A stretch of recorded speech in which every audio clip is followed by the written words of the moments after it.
Hello, everybody. Welcome to Fableforge. Finally, I apologize so profusely for the delay. Technical gremlins are all up in our shit tonight, and I think we have defeated them. Um, we will definitely find out whether or not we have defeated them. You know what? Hold on. Let me turn off this music because that's probably interfering. Okay. So thank you. Thank you for being so patient. Really exciting episode tonight. We left off at a crazy moment, and I'm pretty sure that this session is going to be crazier. And I can't really wait to jump in. However, I do have to do some obligatory plugs. First of all, thank you to my players for being so patient and showing up. Josh, unfortunately, may not be with us. He definitely won't be with us for the first half of the evening, but he may be back at mid break. No, thank you. I know. No, thank you. I'm streaming. Go put it down. um, my son was bringing me dinner, which has been delayed also because that's the kind of night it is, y'all. I'm gonna eat after this, so go team. All right. So Josh may be coming in at the mid break. He may not. We'll see what happens with Vav and I. What else? There was some things I said I gotta talk about, you guys, and I forgot what they are now. There was that. Extra life. Extra life, yes. I don't know if Eraser's in chat or not. Eraser, if you are, if you could please drop the extra life link, exclamation point extra life, or anybody else can do that as well. It should be open to everybody. That way you guys can see we are running an extra life. The proceeds go directly to Children's Hospital New Orleans. It would be amazing if you can donate. You could also look down below on the Twitch banner. There's this cool little extension for extra life. You can donate there as well. We really appreciate that. What else? Please, we are still really trying to gain some visibility so we can bring more people to our amazing story and community. If you have friends, partners, anybody else, invite them in.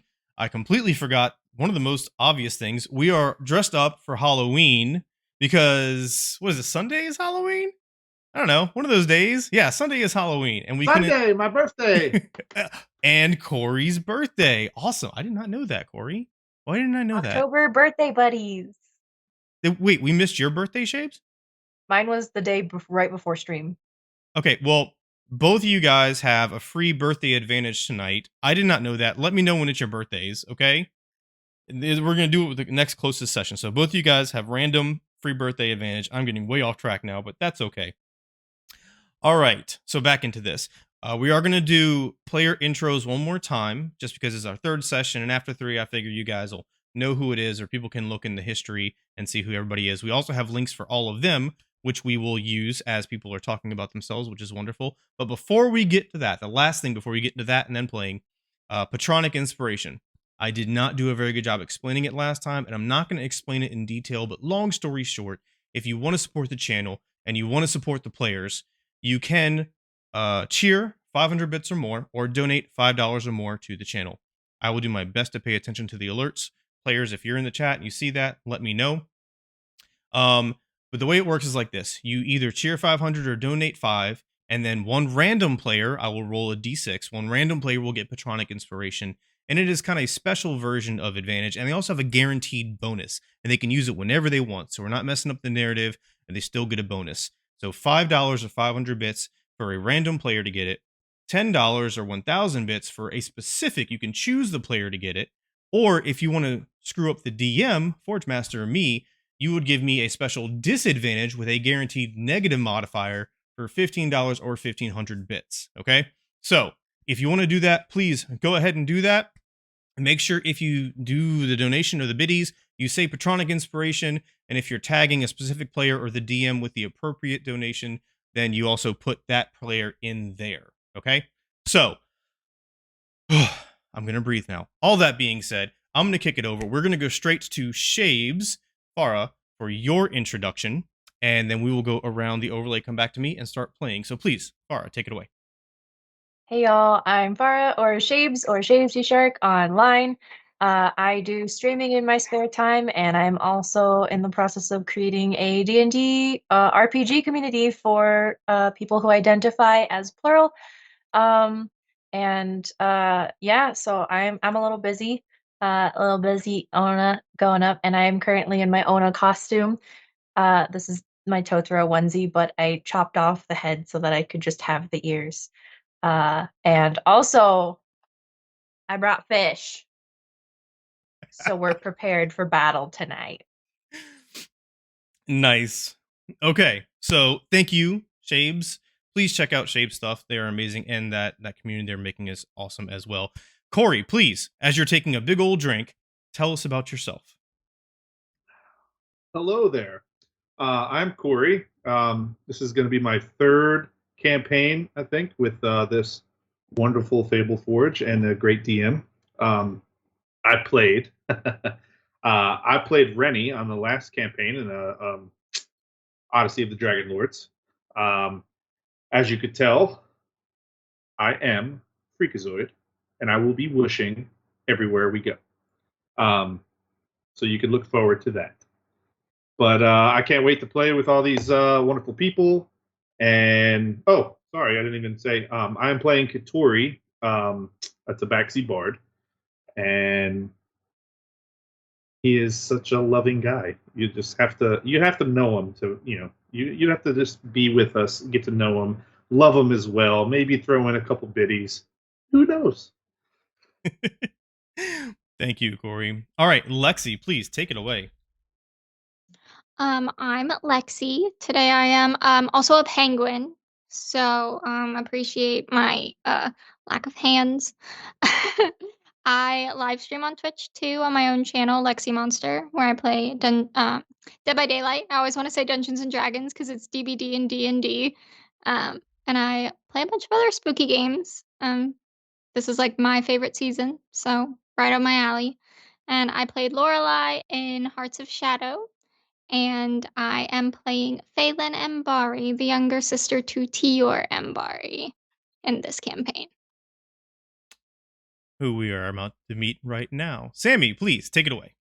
Yeah, it's me. Hi, I'm Sammy. I also have my own Twitch channel, Drachman Demigods, where I DM my own D&D games in my homebrew world, Greek-inspired world of Gaia, centering around my homebrew demigod race. That's a lot of fun. We actually just had our 31st episode last night, which is very exciting.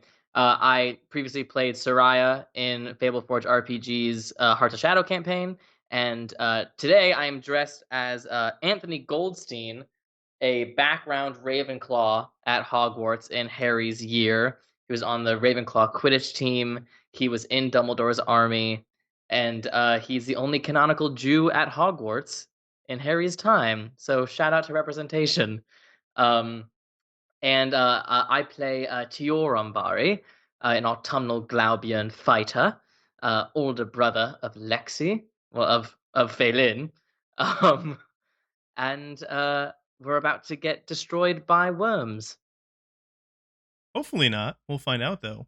Which brings us, last but certainly not least, to Alexis. Please tell us about yourself, Alexis.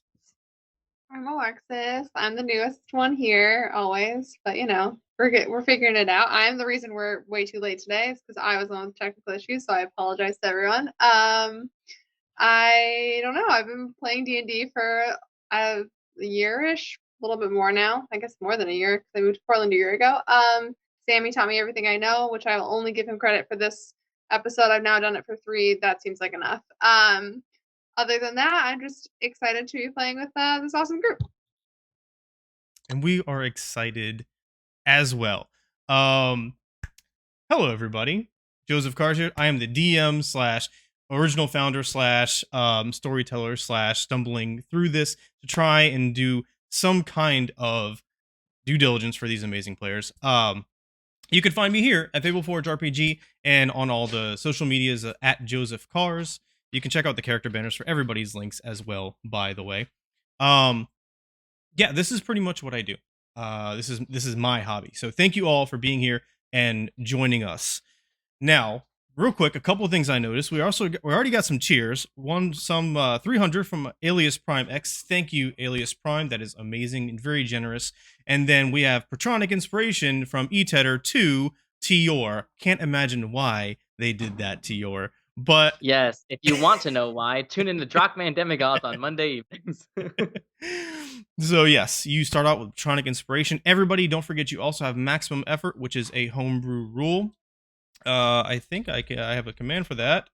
I do. You can go to our website and check out our house rules if you're curious. The way we do things is a little bit different. So, all that being said, and I don't watch chat. I try not to watch chat while I'm streaming so I can focus on the story and the players. So we will do shout outs. 1 second, please. We will do shout outs of all the bits and raids and subs and everything after. So please stick around to get you shouted out for all the amazing support. So, all that being Quick said, question. go ahead, Shapes. Or quick thing. Last week, Azukar had done Patronic Inspiration as well, and that was supposed to be for me, but it wasn't clear. So I don't know if you wanted to carry that over to this week or not. Patronic and birthday inspiration. Right? I know you used one Patronic Inspiration. Did you have another? Yeah, that was from John West last week. Azukar had done one like right after, but we didn't notice until the very, very end. And you called it out, and we were going to ask him on Discord who it was for because he didn't label it. That's right. Yes, you can definitely carry that over. So you also have one. So you guys are stacked. I'm kind of feeling like I didn't need it. make this difficult enough, but we're going to find out. 1 more second, please. 1 potato, 2 potato, 3 Okay. potato, 4. I'm sorry, guys. It has been a night. There is a lot of noise. I'm trying to spare the stream from all the background noise. So let me click this button, and we can jump into tonight's session of the Red Opera. So, my friends, you arrived in Yonkath no more than a day or two ago. That night, you were set upon by some type of strange protoplasmic worms as you slept in the hole-in-the-wall tavern and inn. Beating back the various individuals that seemed to be possessed and malformed by these invasive parasitic worms, you encountered the Lieutenant Jaren of the Accursed Guard. In the series of events that followed, the Hole-in-the-Wall Tavern was burned down by one of your party, who is currently, or at least up until now, has been resting after that fitful night in the pouch of Ona. Fab9. But you have been accused, or at least suspected, of being part of some type of conspiracy to invade or destabilize Yonkath, being the foreigners that you are, and having no previous ties, but somehow miraculously surviving the events in the hole in the wall when nobody else did, and then burning up all the evidence. So in order to clear your name, you were tasked with discovering the true, as you say, perpetrators behind this event, and you were given several leads. You gained some more rest later that evening, and then the next morning met a couple more interesting individuals as you made your way to the Arcane Bazaar at the foot of the Black Span, one of the 3 huge bridges here in Yonkath. You bounced around from shop to shop, plying their wares, trying to gain information, make contacts, and discover the source of these strange totems that these worms seem to have been ensconced in and placed in the rooms in the tavern. Just before we left off at the end of last session, you saw a peculiar cart tucked around a corner in an alleyway, wantfully perfect. You were told that this cart was at least where some of these totems had been seen, and so you approached it cautiously. There was a crowd of people surrounding it, and a large, over-the-top salesman hawking these wares, saying he had whatever you wanted, whatever you needed, for low, low prices. As you approached, you all saw the totems that he was handing out seemed to reflect something that had extraordinary sentimental value to it, something that you felt like you just had to have. Now, Ona was able to reason out, to use her willpower to kind of snap out of the illusion. With the patron's assistance, slammed the totem that this individual was holding on the ground, where it cracked and several worms spilled forth onto the cobblestone at their feet. With that, the merchant, shocked, started to run, and Ona leaped toward him and tackled him to the ground. A few seconds later, his bulbous stomach shifted and moved before popping open with worms flying through the air, shoving Ona to the ground 5 feet away, covering the surrounding civilians and you, and they are now spilling forth and oozing out from his stomach on the ground as he quickly starts to scamper away. And that's where we're going to pick up tonight. So, let me bring you all to the map. No thanks. And I need everybody to roll for initiative. No thanks.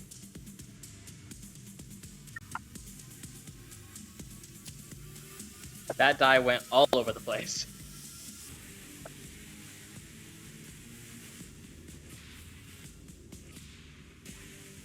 All right. Mine is a 17. And mine is a 10.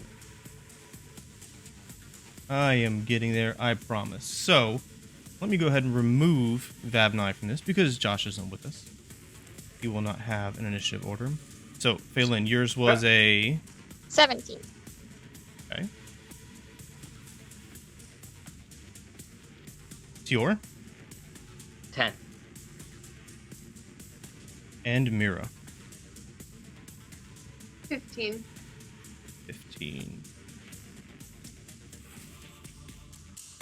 All right.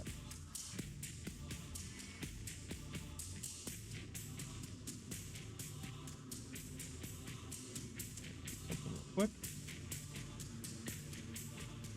All right, so Phelan, you're first up. Ona has tumbled to the ground, kind of forming a cocoon around Vabnai as she is kicked away. The merchant has gotten up and is starting to run southwest on the map, away from you, behind the cart down that alley. There are worms spilling forth and covering everybody in the vicinity. You can all kind of, you're used to these, so you can all kind of for free brush the worms off yourself, but these civilians don't know what to do. I need all of you to give me a wisdom saving throw, except for Ona, to see if you are surprised or not.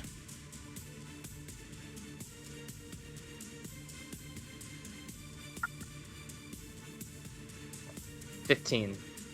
You are not 11. surprised. You are 15. surprised. You are not surprised.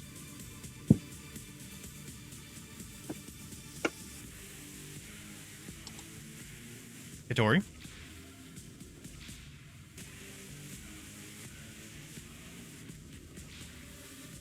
Sorry, I was just looking at my because I have a dagger of warning. I also have advantage on my initiative roll, and Okay.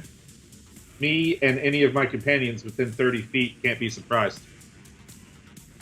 Oh. Boom. Okay. Yeah, so, buddy. As Ona lunged toward the merchant and slammed down, that stomach started to roil and tumble and bulge outward. Your dagger keyed into your Katori sense, and you shout a warning just before his stomach explodes. So none of you are surprised. Good job. Also, did you roll a second time for your for your initiative, Katori? I'm just gonna roll a flat 20. Okay, and add because, 3. Yeah. That's gonna be a 13. 13. Okay, let me modify you real quick. All right. Woo! That's better. Shout out to the dagger of warning. Every little bit helps. Okay, so, Phelan, you are not surprised. As you can see on the map, here's everybody around you. The ones that are closest to your group are the ones that all have worms covering them. The ones on those outskirts, you see they're starting to flee. They seem to be out of danger immediately. But you also see, right at the foot of Ona, let me shift Ona a little bit. Right at the foot of Ona, the worms that were spilling forth out of his stomach. They seem to start to lurch out and reach and protrude towards each of you, but then stop. Like all at once, they all of a sudden just stop, go motionless. And then they start to roll back into themselves, and they're forming this strange rolling ball of worm with this pale green ichor secreting from them and bonding them together, moving as one. What are you going to do? I'm going to yell at the people around me and be like, knock them off, rub them off of your skin, don't let them touch you. And then I'm going to try to hex the mass of worms. Okay, yeah, you got it. Go ahead. Okay. All right, let me do this. It's just a bonus action. But I'm also going to use my action to, I guess, chill touch the whole pile. Okay, Actually, go for it. Well, actually, I think chill touch. Can I ask a mechanical question? What you got? Does the mass of worms count as one, or is it like 1,000,000 and one? It is its own entity. Its own entity. Okay, then I'm going to try to, actually, I'll toll the dead. I'm gonna toll the dead. Okay, go for it. I need a wisdom save of 12, please. You got. See, I am so sorry. This is one of those nights. I don't even have my dice out. That's how bad this is. But I know. It's a good thing for y'all, though, right? Take me about 5 more seconds. You can even count it off. 4, 3, 2, and 1. Potato, Boom! Right there. I told you. Potato. So that is going to be a 1 total. Okay, that's nice. I'm going to do my damage then, and I'm going to change it to thunder damage Okay, for both the hex damage and the toll the dead. you got it. So that's going to be 4 for the toll the dead, and then 2 for the hex. All right.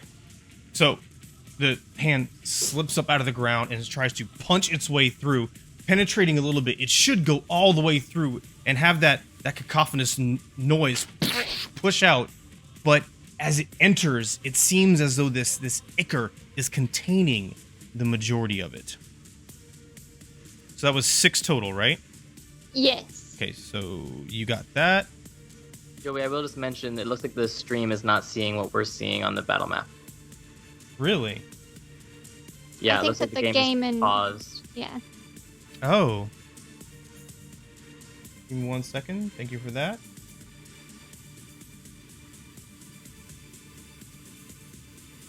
One potato, 2 potato, 3 potato, 4, 5 potato, 6 potato, 7 potato more. All right. Is that working now? Yes, that's working now. Should be working now. Beautiful. See? Yeah, tech issues. there's the swarm. What's that? You got it? We're good, Sammy? Thank you. Okay. We're good. Y'all, it's one of those... It's Halloween. That's what it is. It's because we dressed up. We threw the whole. We threw the It's whole thing because off. it's a no bones day. It was a no bones day. We knew it. That's probably it. That's it. All right. Anything else, Phelan? That's going to be it for my turn. Okay. And remind me this at the end of your turn every round, Phelan. Okay? Oh no. I need every one of y'all to roll a d20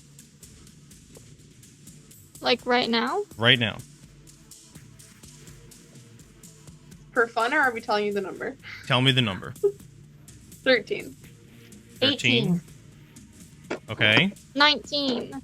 Okay. 3. 4. 4. Okay. 15 for Vittori. 15. Okay. So, with that, four of the civilian bystanders managed to brush off the worms and dart out of view. Meanwhile, so do all the ones that were on the edges. However, one of them, the worm, invades their body and they begin to form and shift, and their face becoming that macabre lack of features, and it's slowly beginning to rise up. That's the one right next to you, Phelan, right here. Because of course it is. I'm going to move these out a little bit further just to get some separation as they're writhing on the ground. Okay. So, Merchant darts away 60 feet down the alleyway. He is out of sight. And that brings us to the worms. So several of them bust out of this strange shell-like apparatus and lunge towards each of you. And I'm going to throw a couple on the map just to represent some wriggling around these civilians as well. Let's see.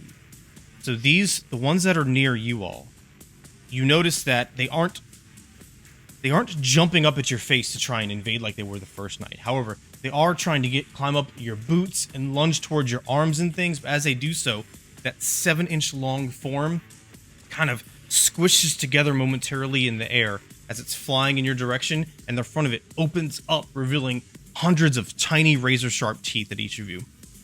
So, Katori, you have one coming at you. Mira, you have one coming at you. Ona, you have one coming at you, and you are prone right now from last time. And Tior, you as well. So this one is against Mira. That is going to be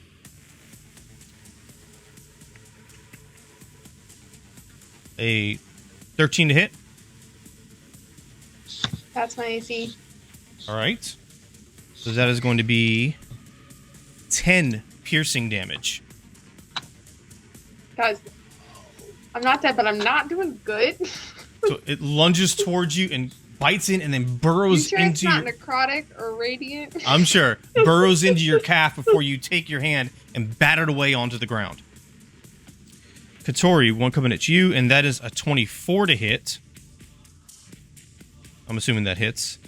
But that is only going to be... So, go ahead, Mira. but like, how these worms are very powerful? Each individual worm? Find out. 24 to hit. That's going to be 6 piercing damage against you, Katori. As a 9 against Ona. Oh, I'm sorry, that was advantage because you're prone. So that is a 20 against Ona, dirty 20. And that is going to be 4 piercing damage against you. And then that's only a 7 against you, Tior. All right. With that, Mira. Take my shield, just bonk. You are up, Mira. What are you doing?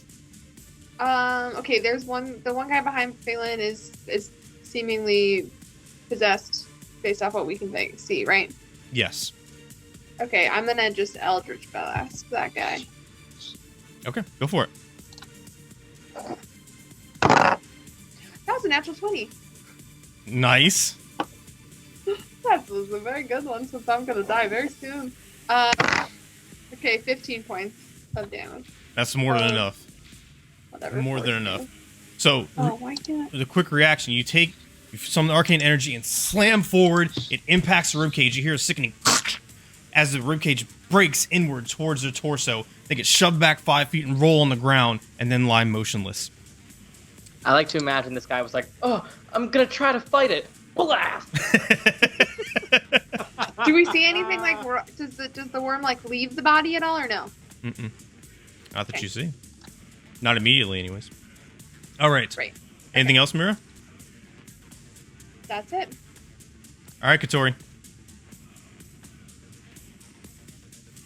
All right.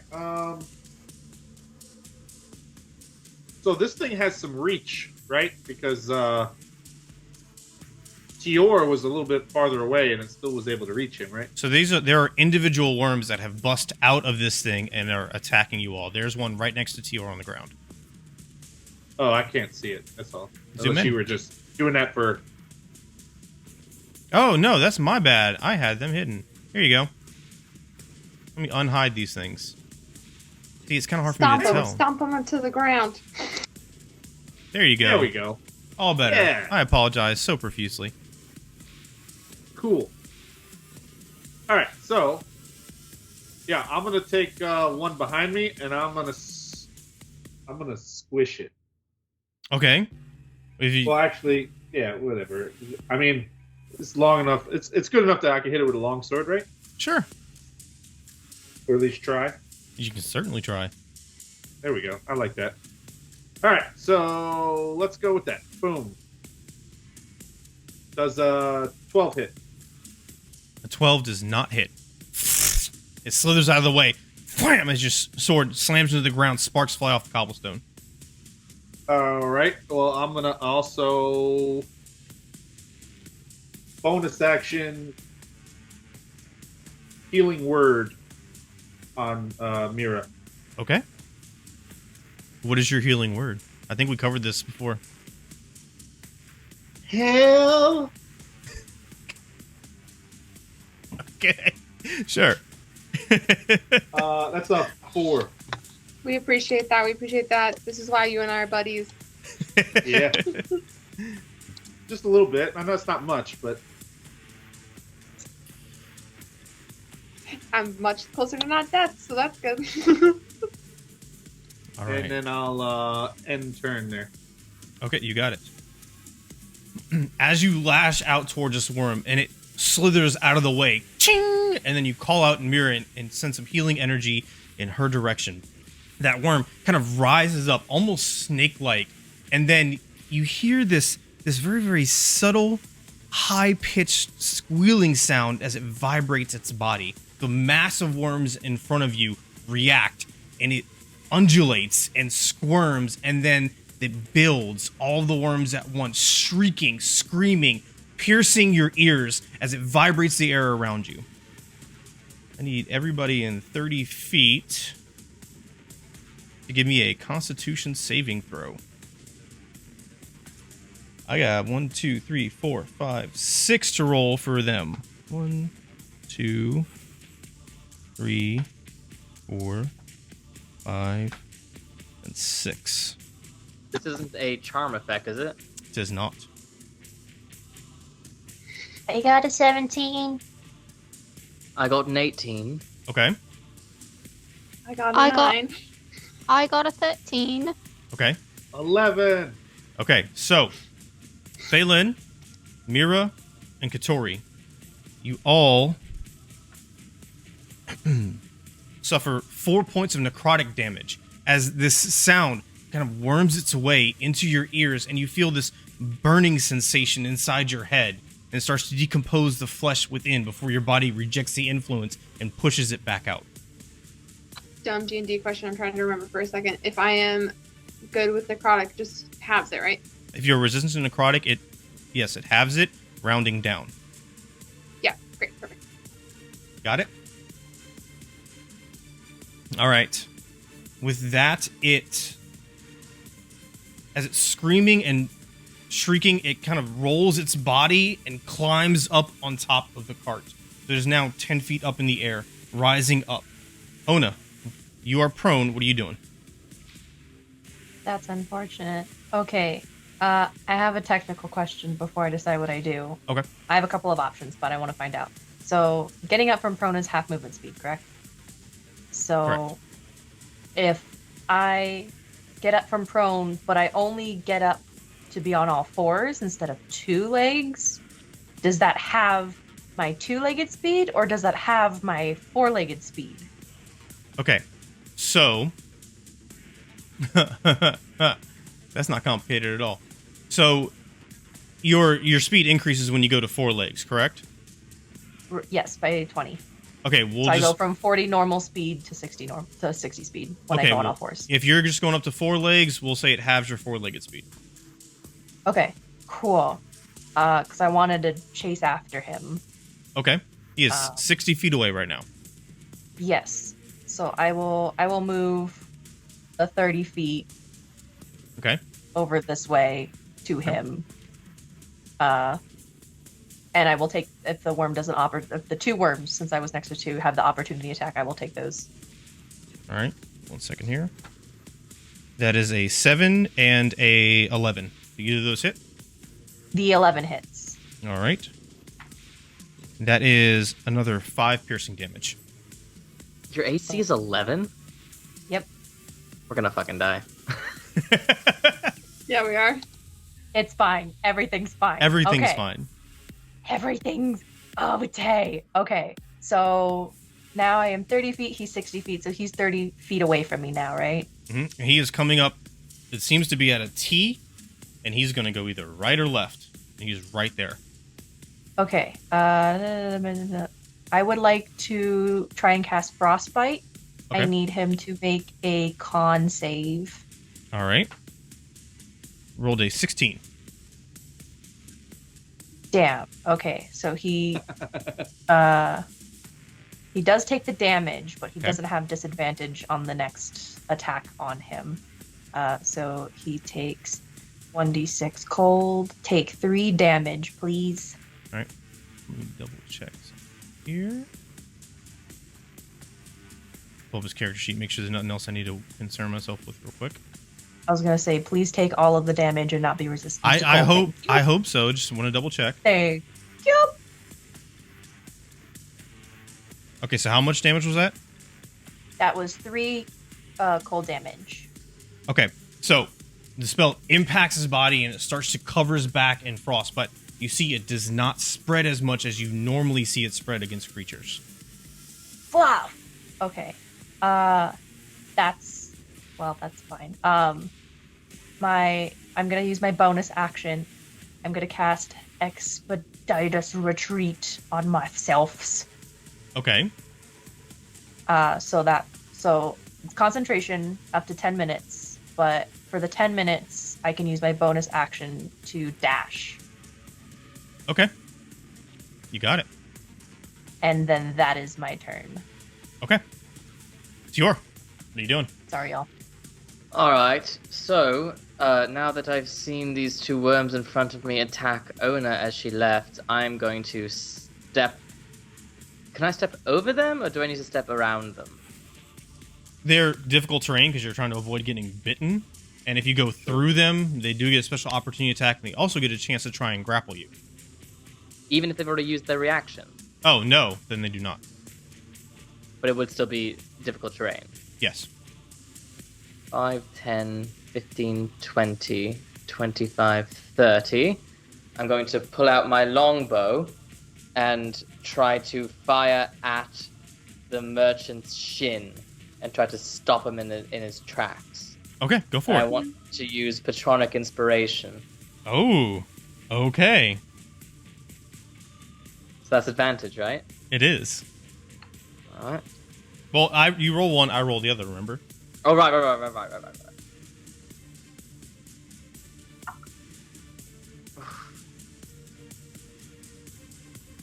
6. Natural 20.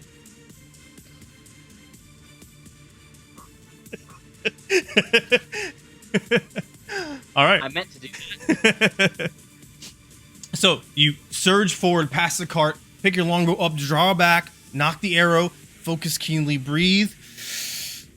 You're about to release, but then pause. That extra split second. Release, slams into its thigh, just above where you meant to, but his leg gets hobbled and crippled. Roll your damage. 14 points of necrotic. Ooh. Whoop, whoop. And it's like, nice thinking, Ona. All right, so You got it, dude. the arrow slams into his thigh. He lurges forward and slams his hand down, breaking off the haft of it. The arrowhead still in his thigh, and he is now essentially slowed, but he is still on his feet. Anything else? Alright, that is... Fuck it. Action Surge. Okay. Fuck it. 7. Never mind. The second arrow narrowly misses going between his legs when you try to pin down his other leg. That's alright. It's fine. That's my turn. All right, Phelan. What are you doing? From my position, can I see the man running down the road? You cannot. The cart is blocking your view. Oh, the cart is very tall. I'm very short. It is about 10 feet tall. And it has the Okay. backing on it where all the totems are at. Okay, I will let them handle that. I'm just going to try to kill this worm next to me. Go for it. So,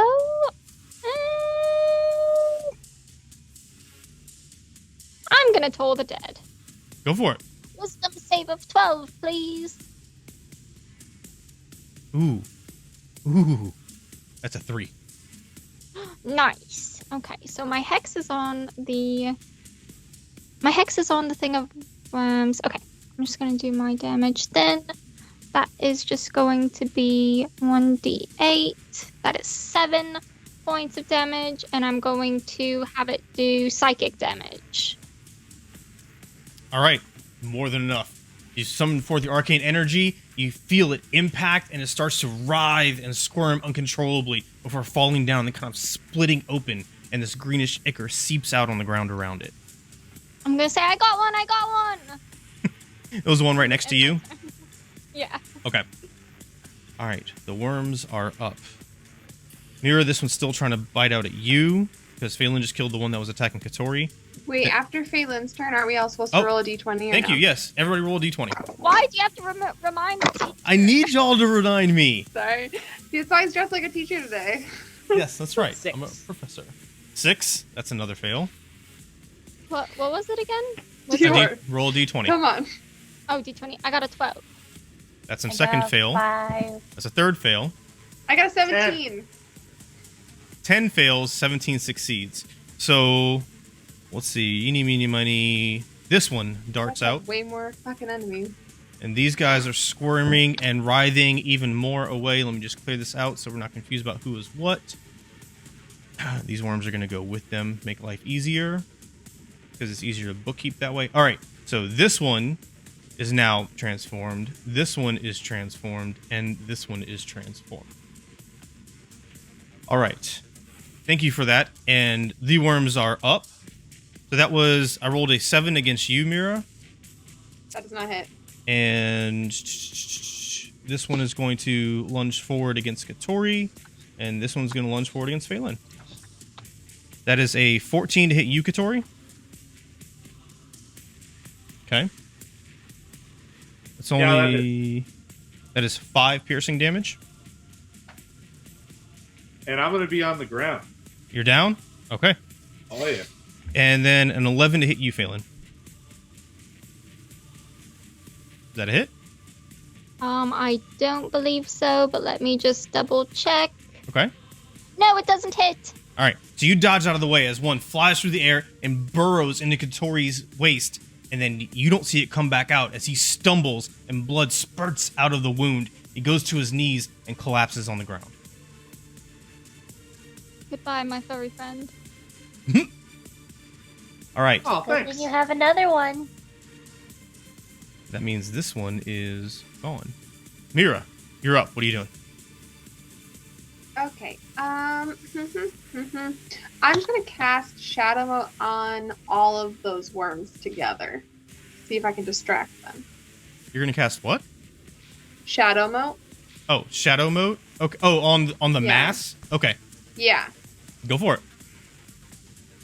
Okay, it has to do. I'm done. Sorry.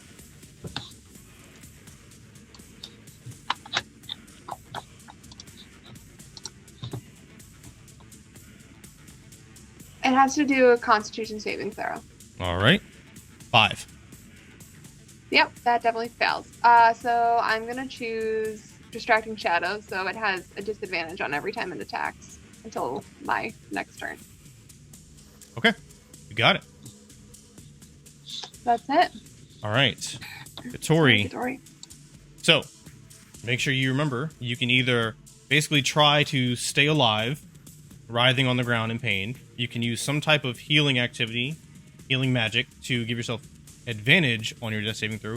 Or you can make an act of desperation and try to sacrifice your body to do something heroic for something that is more important than yourself. What are you doing?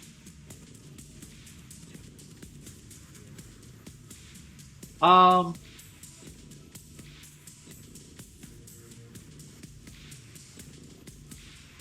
am going to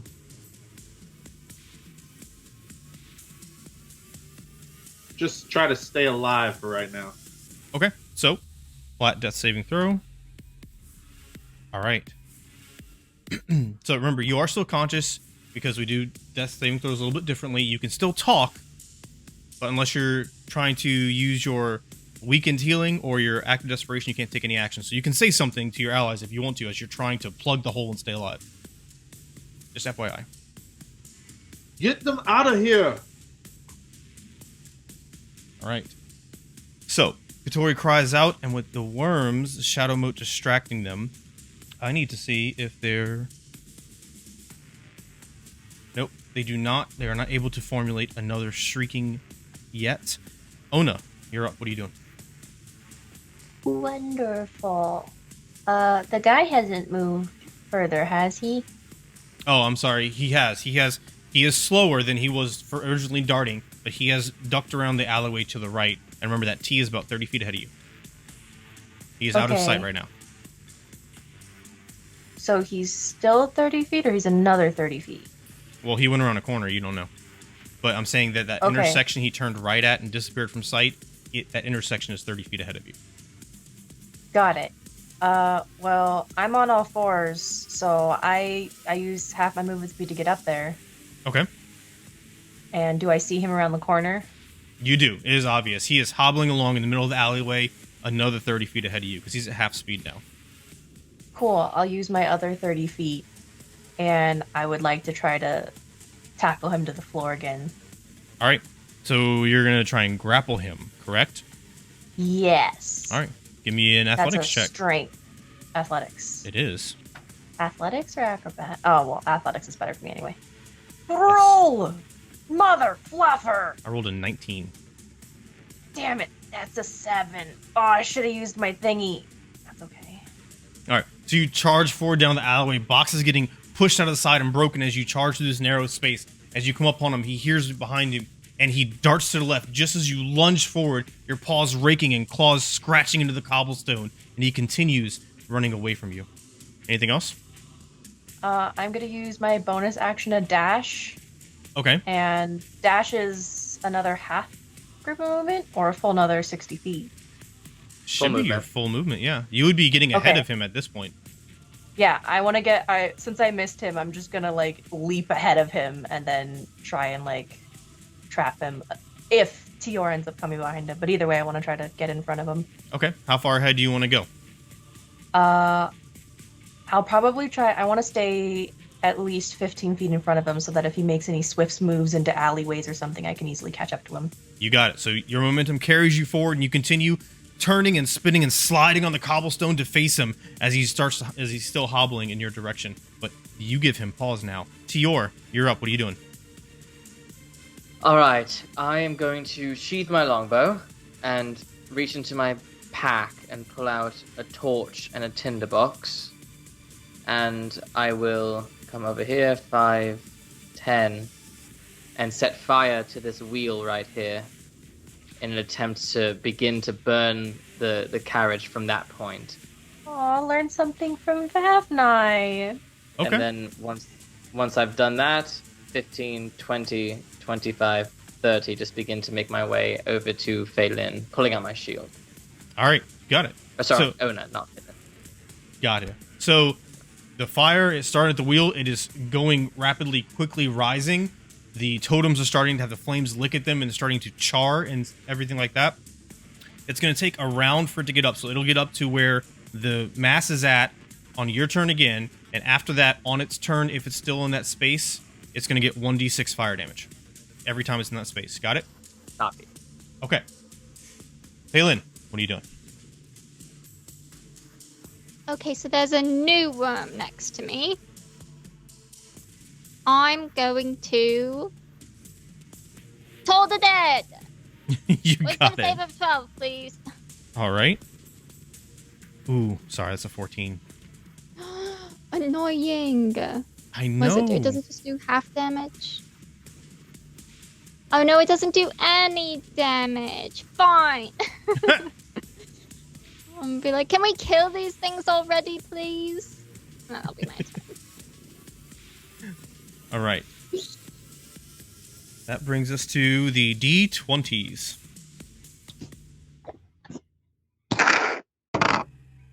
Let me see. 7. Hold on, we got 1, 5. 2, 3, 4. Yeah, we got 6 left. Guys, All right, so 7's a fail, 5's a fail. That's 1, 2. 18, because I know how to pull my weight. That's a success. 3. 9. 17. So 9's a fail, 17's a success. All right, so 2 more. Brush the worms off, peel them off their skin, and dart away. But there's 1 left that's still kind of trying to combat the worms and stay alive. The rest have all turned. Now those 3 just get up. These 3 are now lunging forward to try and grapple you 3, the ones that turned last time. So this one, and this one. So I'm going to need either an athletics or acrobatics check from Mira, Phelan, and, well, I'll roll one for Vavnai. But Vavnai's on the ground not moving. Vavnai fails. Wait, it's up to us if it's athletics or acrobatics? Yeah. You can either try to fight your way away from the grapple, or you can dodge your way out, whichever you're better at. I'm very not athletic, so I rolled 14. a 5 against Mira, and another 5 against Phelan, so I think you guys are probably both fine. Yeah, I got an 18. Okay, Woo! so one of them lurches over and kind of falls on Vavnai, and it has him pinned to the ground. You 2 dodge or push your way away from these 2 faceless civilians attempting to grab hold of you. All right. Worms are up. You see...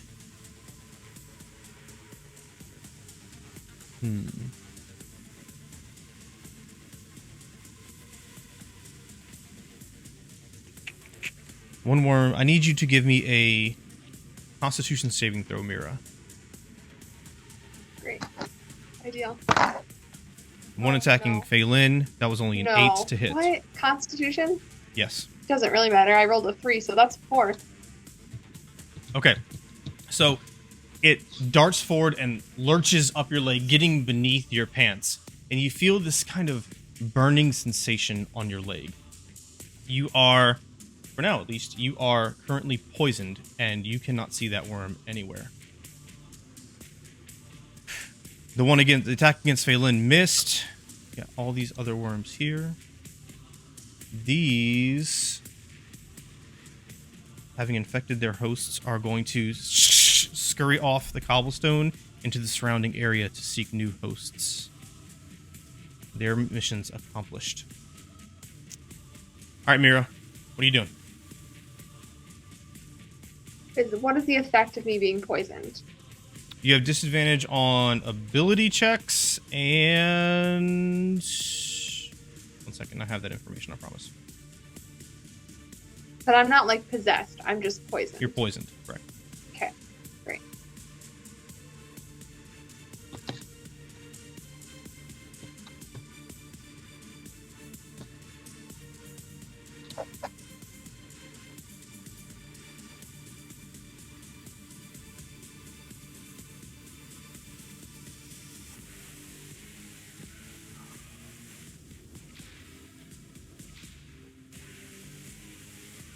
So what you doing, Mira?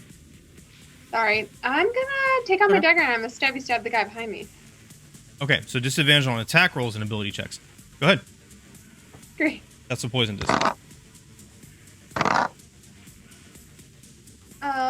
12? 12's a hit. Oh, thank God. 6 points of damage. 6? Yep. That's enough. Bye, guy. You turn around, stab out, wrench into the flesh, blood spills out as it staggers backward and collapses on the cobblestone. There's still a worm next to you and Katori, and there's something going on with your leg. Anything else? Okay, I'm just gonna move, yeah, because I haven't really moved yet, so I'm just gonna move over here, away from these guys, because I'm scared. Okay. You got it. And not dead, but not alive, you know? I do. All right, Katori, what are you doing this round? Anything? So you said there's a worm still around me? Mm-hmm. It is right next to your head, and it is slithering in your direction. You hit it from me again? Oh, did I? Why do I keep doing that? I'm sorry. Oh, wait, no. Right. I'm sorry. That's DM fault. That one disappeared. That's the one on Mira's leg. There is not one by you. That Okay, one's still so up I in am free and clear. I mean, you're dying, but otherwise, yeah. Those 2 guys up at the top, those 2 civilians, are they turning? They are. Or They have turned and they are already rising up. They have turned and they are rising up. The only one that's still fighting is the one all the way south. All right. Well, I need him, so I'm gonna crawl over to him. Okay, so if you move, that's going to be an act of desperation. You understand this, right? Yep. Okay. You get half your movement speed. Well, I'm going to use my innate ability to move double anyway. Okay. For cat, feline. So I get to use it once per long rest. Okay, sure. So I'm going to move to him, and I want to assist him in getting that worm off. Okay.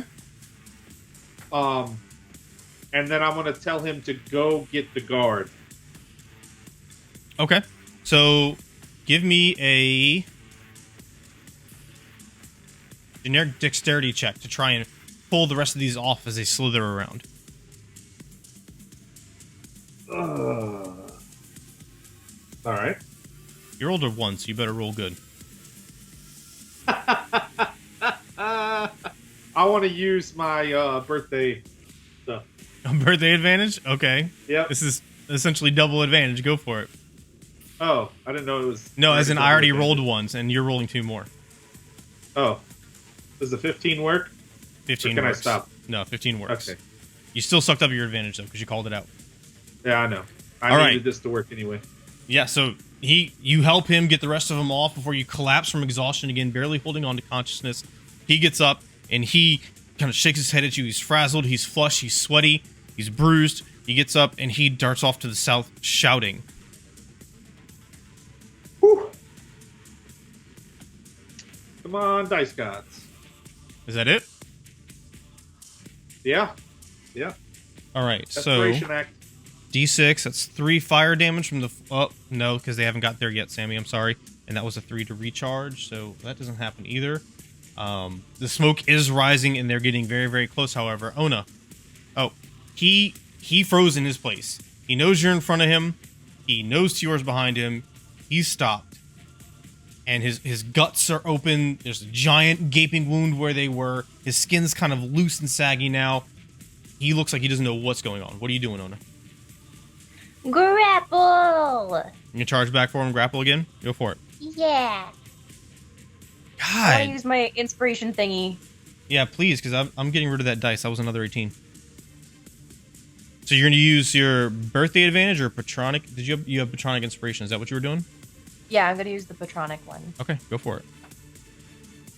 I got a 14. I rolled a 12 plus 2. Okay, and I rolled So an do 11. Okay, rolled so an 11. use... But you get a +3 minimum. So your 14 is a 17? Yes. Okay. Again, like I said, I rolled an 18. But I'll put that die away. I'm done with that die now. It's being unfair. So you charge forward. He meets you, his hands up, and as you charge into him, you kind of shove him back on the cobblestone before he pushes off, and he's standing there in front of you, and he looks like he's about to turn and run the other way. Anything else? I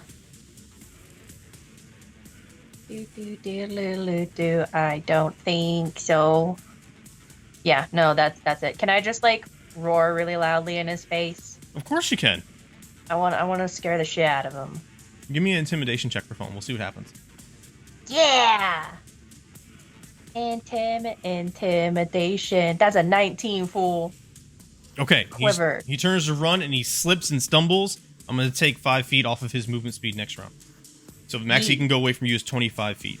Tior, the flames are now up. They are starting to envelop that massive worms on top. It's your turn. Ona is somewhere around the corner. You heard this horrible roar, and there's all sorts of stuff going on behind you. People fighting and screaming. Mira ran up kind of next to you. What are you doing?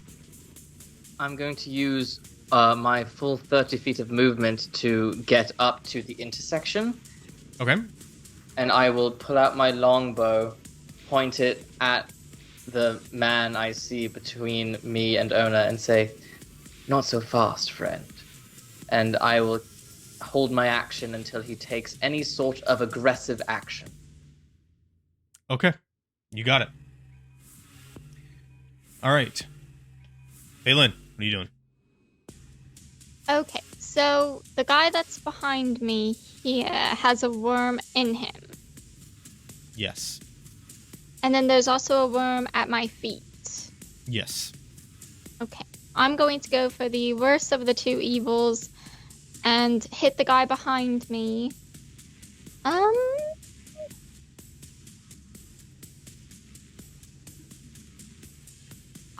actually will do something I haven't done before. I will do Arms of Hadar. Okay. So that is a strength save of 12 for both the worm and the guy. You got it. Guy was a 15, worm was an 8. Okay. Let's see, it's 2d6. There's my other d6. Alright, that is not bad. That is going to be a total of 7. I'll do psychic damage again. The one that got the that made the save takes half of that. So that would be what, 3? 3. And then the other one takes full damage and can't take reactions on its next turn. Okay. So you close your eyes, you reach out to your patron, and the ground rumbles around you. The cobblestone splits as these huge tentacles whip up and slash around the worm and this individual, throwing them back and ripping them both into several pieces. They're both dead. That effect looks fucking dope, too, on the I was not expecting that. Colin be like, well, now that that's dealt with by myself, throwing that one towards my brother. What? I can't hear you! I'm over here intimidating someone. Kind of busy. That'll be my turn. All right. There's only one. Nope, there's nobody left, so no more rolling d20s. These individuals, however, are now on their feet and moving in. This one still has Vav9 grappled. This one is going to... Let me think for a second. Trying to make sense of things that you guys may or may not know about. This one's going to come over to try to grapple Phelan.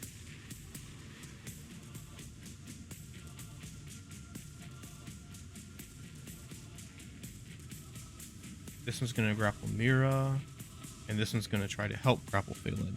Alright, so athletics or acrobatics against you, Phelan, because these two try to grapple you. I rolled a 19. I got a 16. Okay, so you're grappled, your movement speed is 0. And the one attempting to grapple you, Mira, you see coming, you dart out of the way. Rolled a natural 1. This one slithers off. Mira, there's a faceless one next to you, and this burning sensation on your leg. Tior is staring down the intersection ahead of you, somewhere you can't see. You hear Ona. Phelan is still behind you. Katori is somewhere back there, really, really injured. Vav9 is nowhere to be seen. The cart's on fire. What are you doing?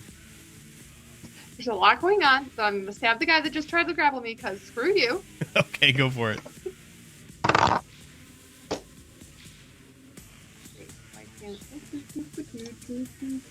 Okay, 22.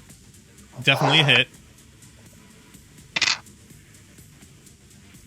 4 points of piercing damage. That's enough. You turn around, hear him coming, you dart underneath his arms and slash. His throat slits open, his head cocks back a little bit, and he stumbles into the wall behind him, motionless. Okay, I'm just gonna move over here so that I can be in, like, visual sight of Katori and Vav9 to try and figure out what the heck to do. Okay, so you're gonna have to stay... I know the map's kind of funky with the roofs there. You're gonna have to stay within basically 1 square of the cart moving around, but otherwise it's 100% fine. Fair. Got it? Alright. Works for me. Katori, what are you doing? Oh, I'm not dead. Not yet. All right. Can I try to cast a spell at the worm inside me? So, sure, depending on what you're trying to do, you can only... I don't think there's a restriction on what spells you can cast. It's still going to be an act of desperation. Just so you know.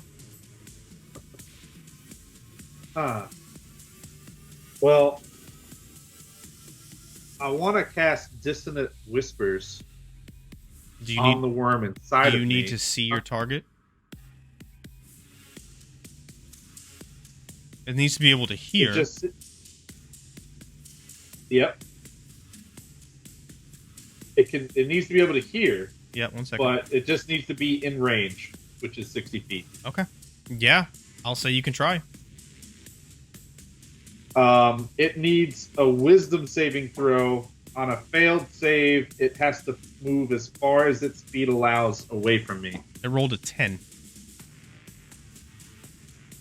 Does that succeed or fail? Hope it fails. It That's failed. really low. Okay. All right. Well, first of all, it takes 3d6. That's plenty. They have 1 HP. Oh. You can roll it to feel good, though. I'm all about that. I'm just letting you know. Oh, I'm rolling it to Go for do it. this thing.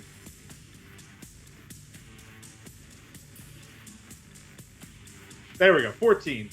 Okay. So, feeling it within your chest as it's wriggling around and maybe getting to its eventual resting place, you start whispering silently under your breath, and you feel your chest vibrate from the inside, and then it starts to spasm, and pain racks your chest as it vibrates against your organs and squirms ferociously. It wriggles its way inside, up towards your neck, and starts to push against your trachea, making it hard to breathe before it finally spasms one hard last time, causing you to choke and sputter, but then goes still. It didn't get out?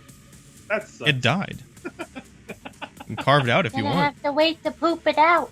Or Carve it you, out if you yeah. want. Anything else, Katori?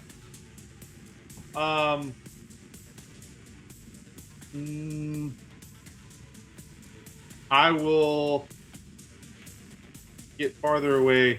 I mean, I guess, no, I'm going to stay. Doesn't matter. I'm going to get a little bit closer. Right here. Closer to Mira? Crawling towards Mira? Closer to Mira. Yeah. All right, you got it. Mira, you see Katori crawling on the ground desperately. Very, very weakened. The mass is going to take 5 fire damage. And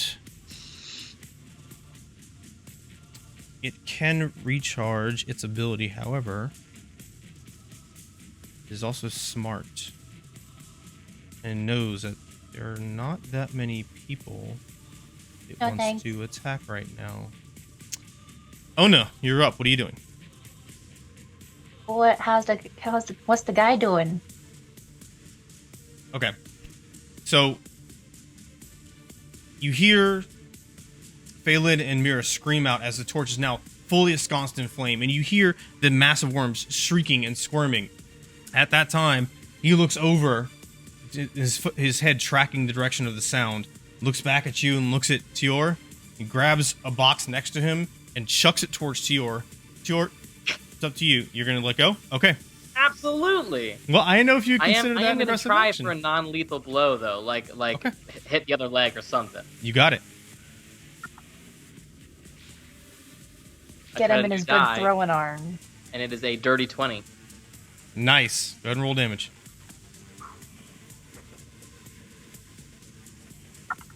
That is 6 points of damage.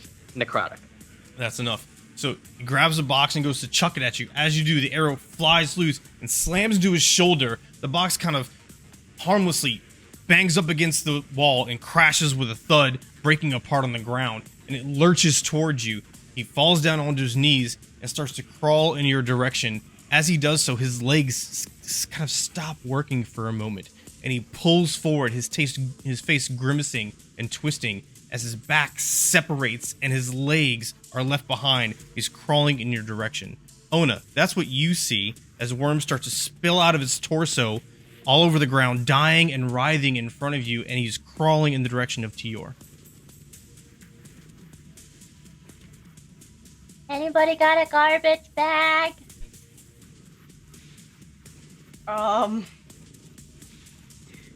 Ew?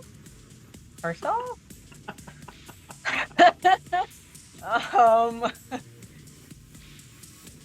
Okay. So his legs are essentially dead, right? They're not moving, they're not doing anything. They certainly don't There's seem to just- be. It just seems like a bundle of dead worms. Mm-hmm. Okay. We'll put a pin in that. Okay.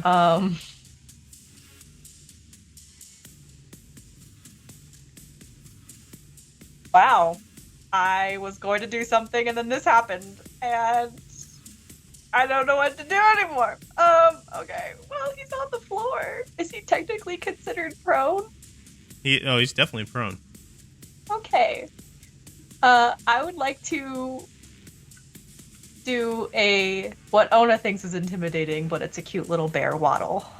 Like front leg and opposite back leg, waddle over to him, and then take one of my legs, and I would like to push him onto the floor. I don't want to squish him, but I want him to stop moving. Okay. You got it enough. So, for the purposes of this, mechanically, he is considered unconscious.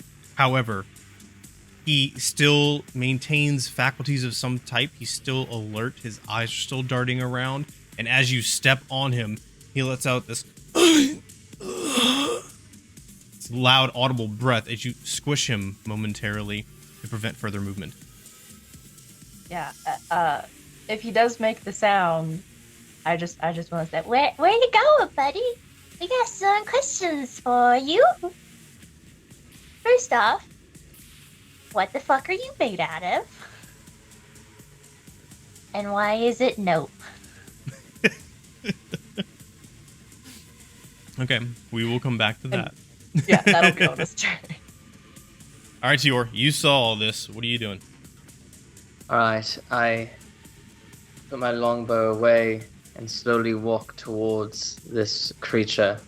Kneel down so I'm a bit closer to his head. Who do you work for?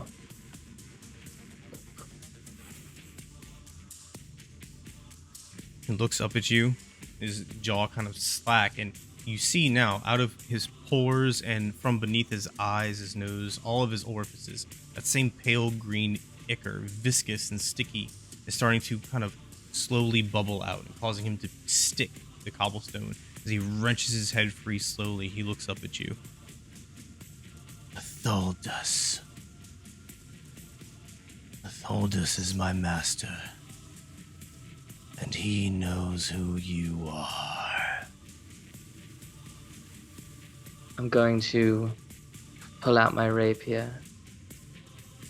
You sent him my regards. Slam it into the skull, a sharp crack, and then up to the guard. You slowly draw it back as his body spasms for a moment and then lies still. That same green ichor now oozing off of your blade. He's just the cheese from Wimpy Kid. I just sort of wipe the ichor on my sleeve. I think that's about the only helpful thing we'll learn from him. At least I hope so. Shoot it. That's my turn. Alright. Baylin, you are currently grappled, and there's one on each side. They're each holding your arms. Mechanically, the only inhibition you have is your movement is 0 right now in this state.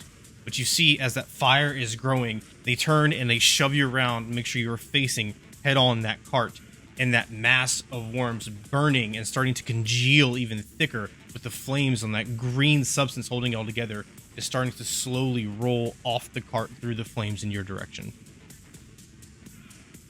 I'm going to call out very loudly and be like, "Get your hands off me!" I'm going to cast Fey Presence. Okay. And I would like it to appear as though a being that is uncannily tall with eerily long arms comes out of my shadow and stands over me to frighten them. Okay. Holy shit, sister. You got it. It's a wisdom saving throw DC 12. That is a 3 and a 7. Nice! They're frightened of me Okay. for my round, I guess. Until the end of my next turn, they're frightened of me. So they have disadvantage on ability checks and attack rolls while they can see you, and they can't willingly move closer to you. Okay. And then is that an action? That is an action. I don't have any bonus actions. So that's gonna be all that I'm going to do. I can't move, so I'm okay. Okay. Mira. Okay, Katori, you looking not great, right? He does not looking good. I am no good. Okay, great. I'm gonna come over and I'm gonna use Healing Hands and just give you 2 hit points, which is not much, but it's something. There That are no is. bones with this one. So you bend down and touch him on the arm, and as you do so, that wound kind of, you feel this like warm, but then almost too warm sensation, Katori, as your wound kind of seals itself up and self-cauterizes. Okay, and then I'm just gonna go. You take a breath. That's good. I got to figure out my poison situation, but I'm gonna also go over just to Vavnai, just to be near him, and then we'll see what's gonna happen next round, if I'm still alive. You got it. Katori, you are prone. You are mechanically conscious again. Everything restored as normal. What are you doing? Joey, did we need to roll another d20 after Phelan's turn, or is that not right? Yeah, there's no more civilians in the area, so yeah, you're good. All right, so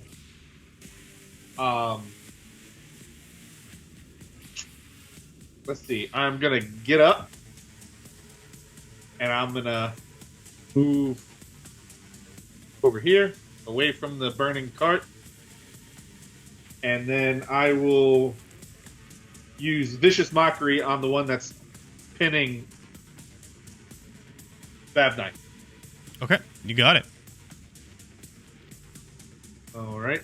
That is a wisdom save, please. 7. That's a fail. And that will be that's psychic damage, and on the next turn he has disadvantage on an attack roll. Okay. Roll a damage. So 1 damage. That's a 1. Okay. His head rocks back as he's still holding Vavnai to the ground. Vavnai is motionless, but he's still holding him down. As he pulls his head back, you see sprouting out from underneath his shirt collar this thin skin-colored tendril-like appendage that was reaching towards Vavnai. Anything else? Oh no. Oh no. I will. I'm gonna have to. I'm gonna heal and word myself. Okay. So I'm just like vicious mockery. I'm gonna be like, "Your father smelled of elderberries," and I'm gonna be like, "Hail!" You got it. And another 1. That's another 4 for me. Yay! There you go. All right, is that it, Katori? That'll be it for me. All right.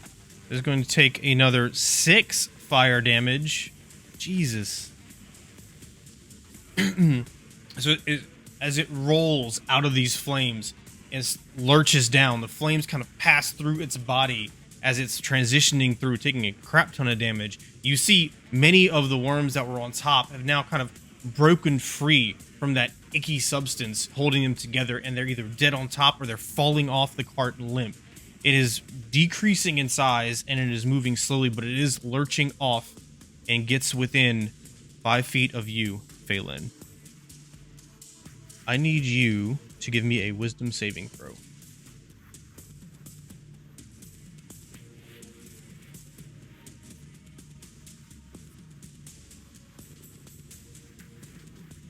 $15. 15. All right. You see, as it rises up slowly before you, charred, smoking, this disgusting smell coming off of it. It almost starts to resemble a humanoid type figure. The hand of worms reaches out to you, some dripping off, rolling around, forming this long finger pointing at you. You feel this pull at your mind, this almost kind of like you're losing sense of things. Things start to shake a little bit, but you're able to summon your will and push it out, knowing that this is not real. This cannot be happening. It has no effect.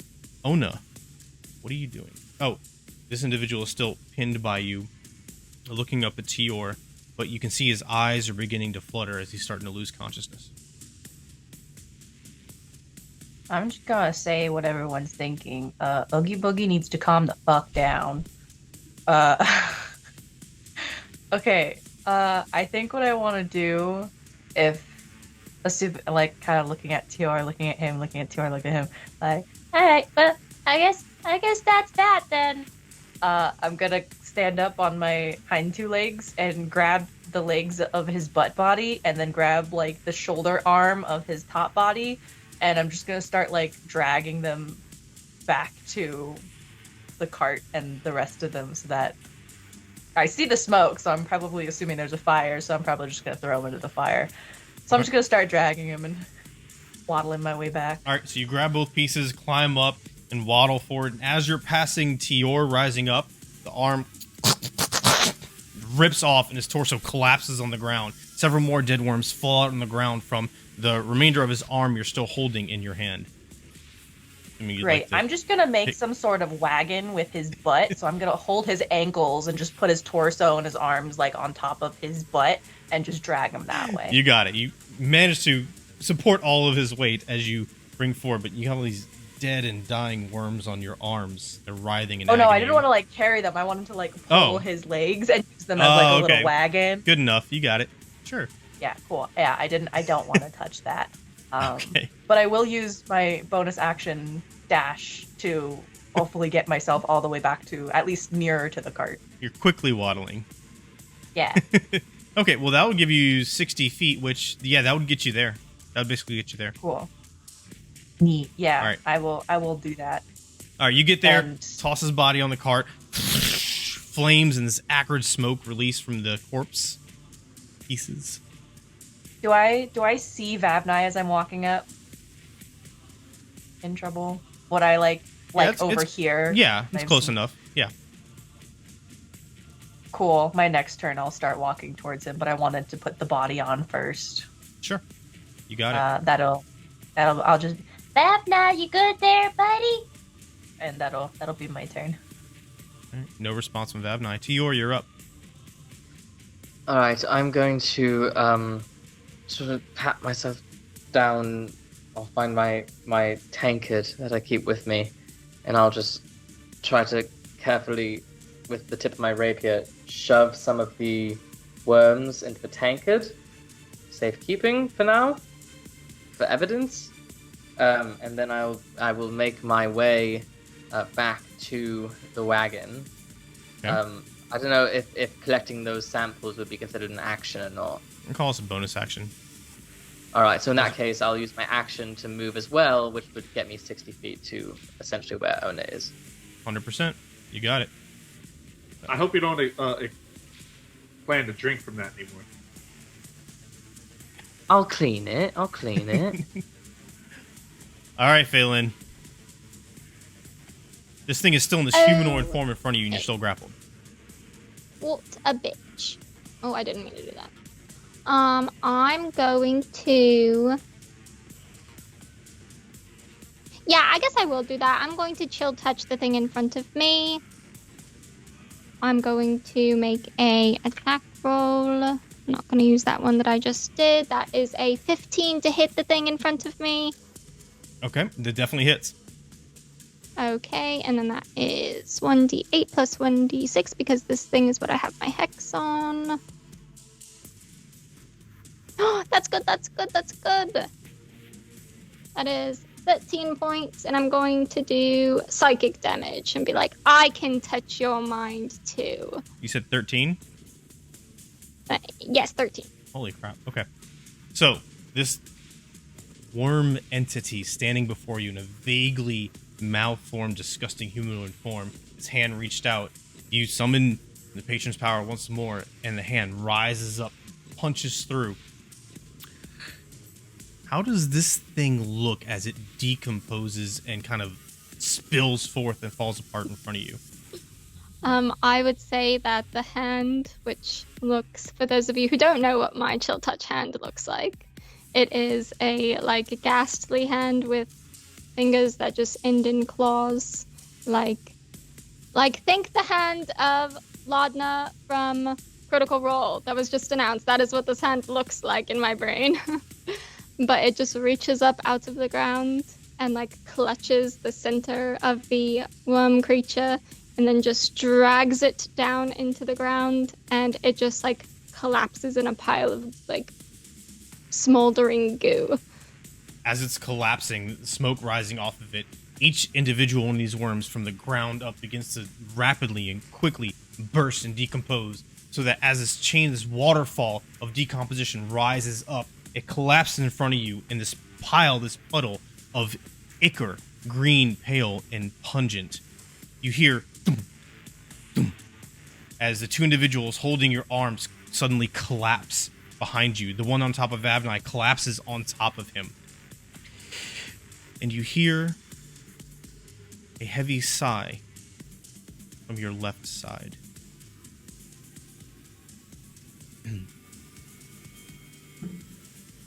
I will, I guess, just look at the thing at my feet and go, "You weren't very scary." And then I'll look over to my left and see what that was, and that'll be my turn. Okay. So, as of this moment, y'all are no longer initiative locked, and you can largely ignore the map. Looking over to your left, as this thing collapsed and the civilians collapse around you, looking over to your left, you see rounding the corner and then leaning up against the building as he lets out that heavy sigh, the same elderly drow proprietor of Mindbenders. He seems to be kind of supporting his weight as though he has exhausted himself just coming out here or coming from somewhere. He went through some type of ordeal. You know, he has that appearance as though he's been running a marathon, supporting his weight, almost falling over. The sigh is what you heard coming out of his lips. And Dirgant kind of collects himself for a moment and begins to stride towards your group.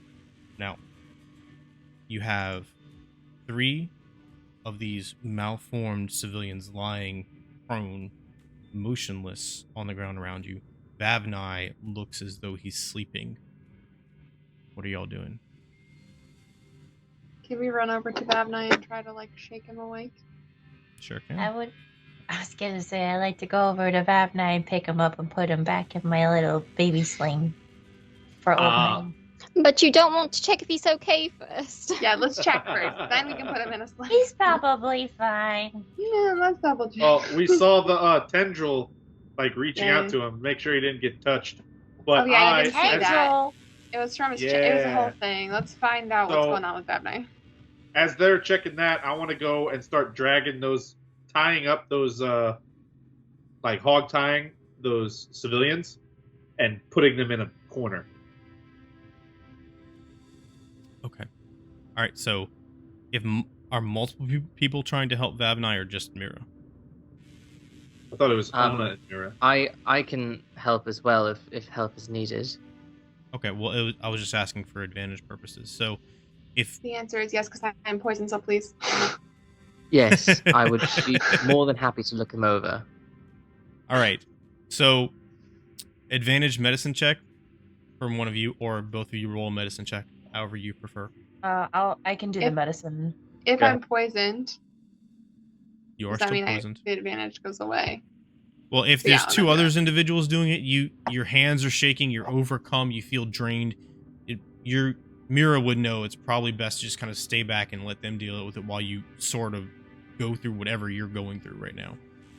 Sounds good. You can do something I else instead, though. hate it. Oh no, go ahead. Medicine check with advantage. I got a 10, and then I got a nat 1. Okay. So, Ona, you plop down your heavy paws on the ground next to him, and you put your big hand on his chest, and you kind of softly wiggle him and try to call out to him. He's totally unresponsive. Responsive. You do feel his chest rise and fall beneath the heavy weight of your paw. He is alive, or breathing at least, but he is unresponsive. I'm gonna, like, declothe his chest to look for the little tendril that was described. Okay, give me an investigation check. Uddy-duddy. All right, while you're doing that, Hitori, you start to go over and pull some rope out of your bag and start to hog tie the first one. And your Gaunt comes up and kind of shuffles into place the last second and puts his hand on his thighs to support his weight. That is not necessary, I assure you. They aren't going anywhere.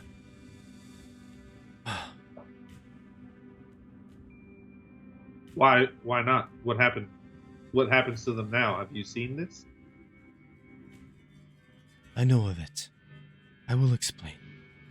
We should get them off the street. From the look of it, your friends too. Bring them with us. Pause there. Mira, were you doing anything else? I was just looking at my poison situation, seeing if I could do anything. Okay, so you pull up your pant leg and you see kind of attached to your leg, this worm is writhing up from ankle almost to knee. And that green ichor is kind of eating away at your skin a little bit. And it almost seems as though it's embedded itself lengthwise in your leg. Can I try to get it out? You can. You would have to, unless you have some I'll other help. idea, you probably have to cut it out or use magical Yeah. means. No, we're gonna cut it out. So you take a dagger to it, and you are going to. You know, I'll let you roll it. You're going to take. Oh no, because I you're look being. away. You're not I going to look hurt away yourself as too that bad. begins to pull. You got it. Yeah, someone roll it, please, because I'm Nah, not. we're not going to roll it. You wouldn't screw this up at your own leg. There's no risk here. You know what it feels like. So you're going to take 1 slashing damage as you cut skin away, and peel this worm off. And as it collapses on the ground, with a sickening, it lies there motionless, as though however it was attached to you, whatever it was doing, has killed it in the process. I still try to stab it because I just don't like that it's there. It's not moving. You stab the hell out of it. Great. Sounds good. And I try to bandage up my leg. And then I'm going to use Awaken Mind and try to talk to Vavnai and just say, stay with us, buddy. I got a 4 on my investigation check. Ona did a lot of running today. Okay. She's not seeing shit. Well, what is quite obvious, even that you pull away his clothing and you don't see any marks that would be caused by any kind of tendril or any damage at all, except for just probably some minor bruising just from the general scrum. But you do see, you being on his right shoulder, kneeling by his right shoulder, you do see out his ear a little bit of green ichor coming from inside.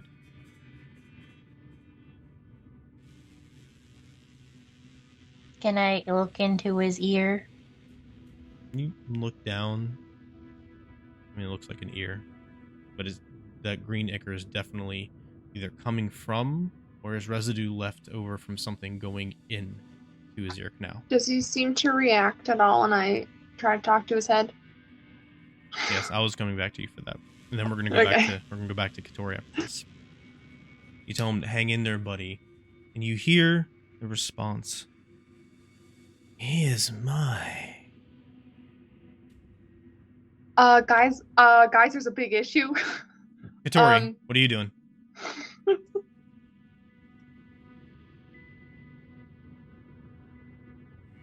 You are muted. Yeah, I'm muted, but I'm still talking to our old man friend, helping drag them off. Okay, you just heard Mira say that, but go ahead. Just so you know. Yep. I'm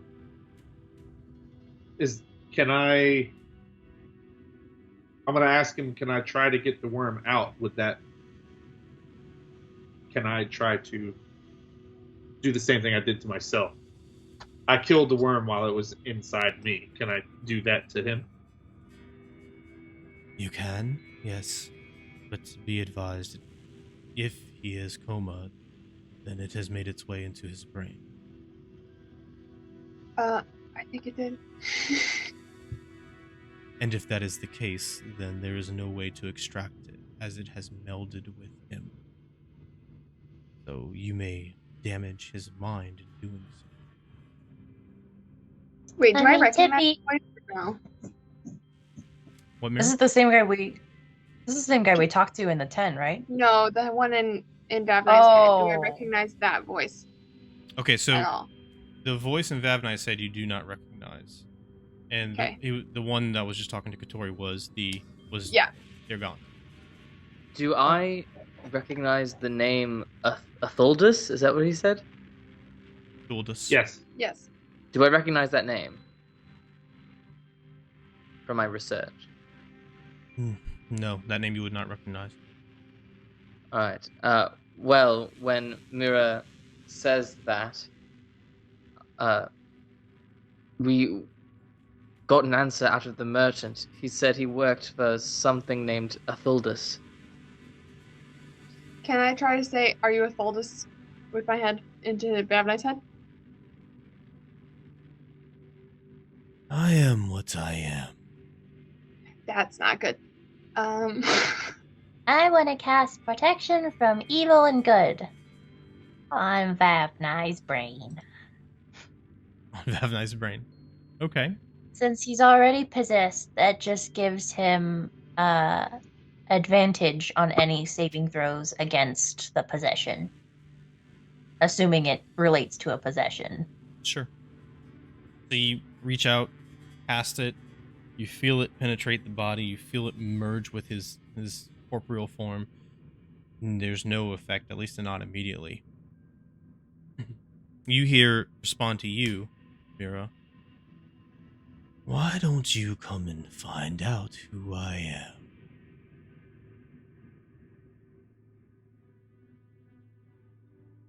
I'm gonna say back in my head, we need more information. How do I do that? Follow my children. Your children go everywhere. Okay, so this guy, he seems creepy as hell, but he says we have to follow his children, which I assume are his worms. So do we know where they went? Everywhere. I think that this is above our pay grade. Well, but our friend is like not doing so hot, so it might be exactly our pay grade right now. I wonder if the lady at the tent would know anything if we brought her a live specimen of Bavnai. Well, clearly we have someone here who probably does know something. Yeah, we turn to the guy.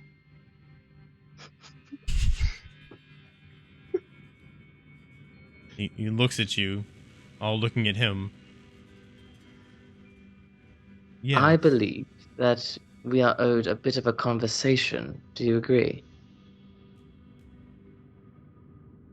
I believe you are owed nothing, but am willing to help you if you do as I instruct.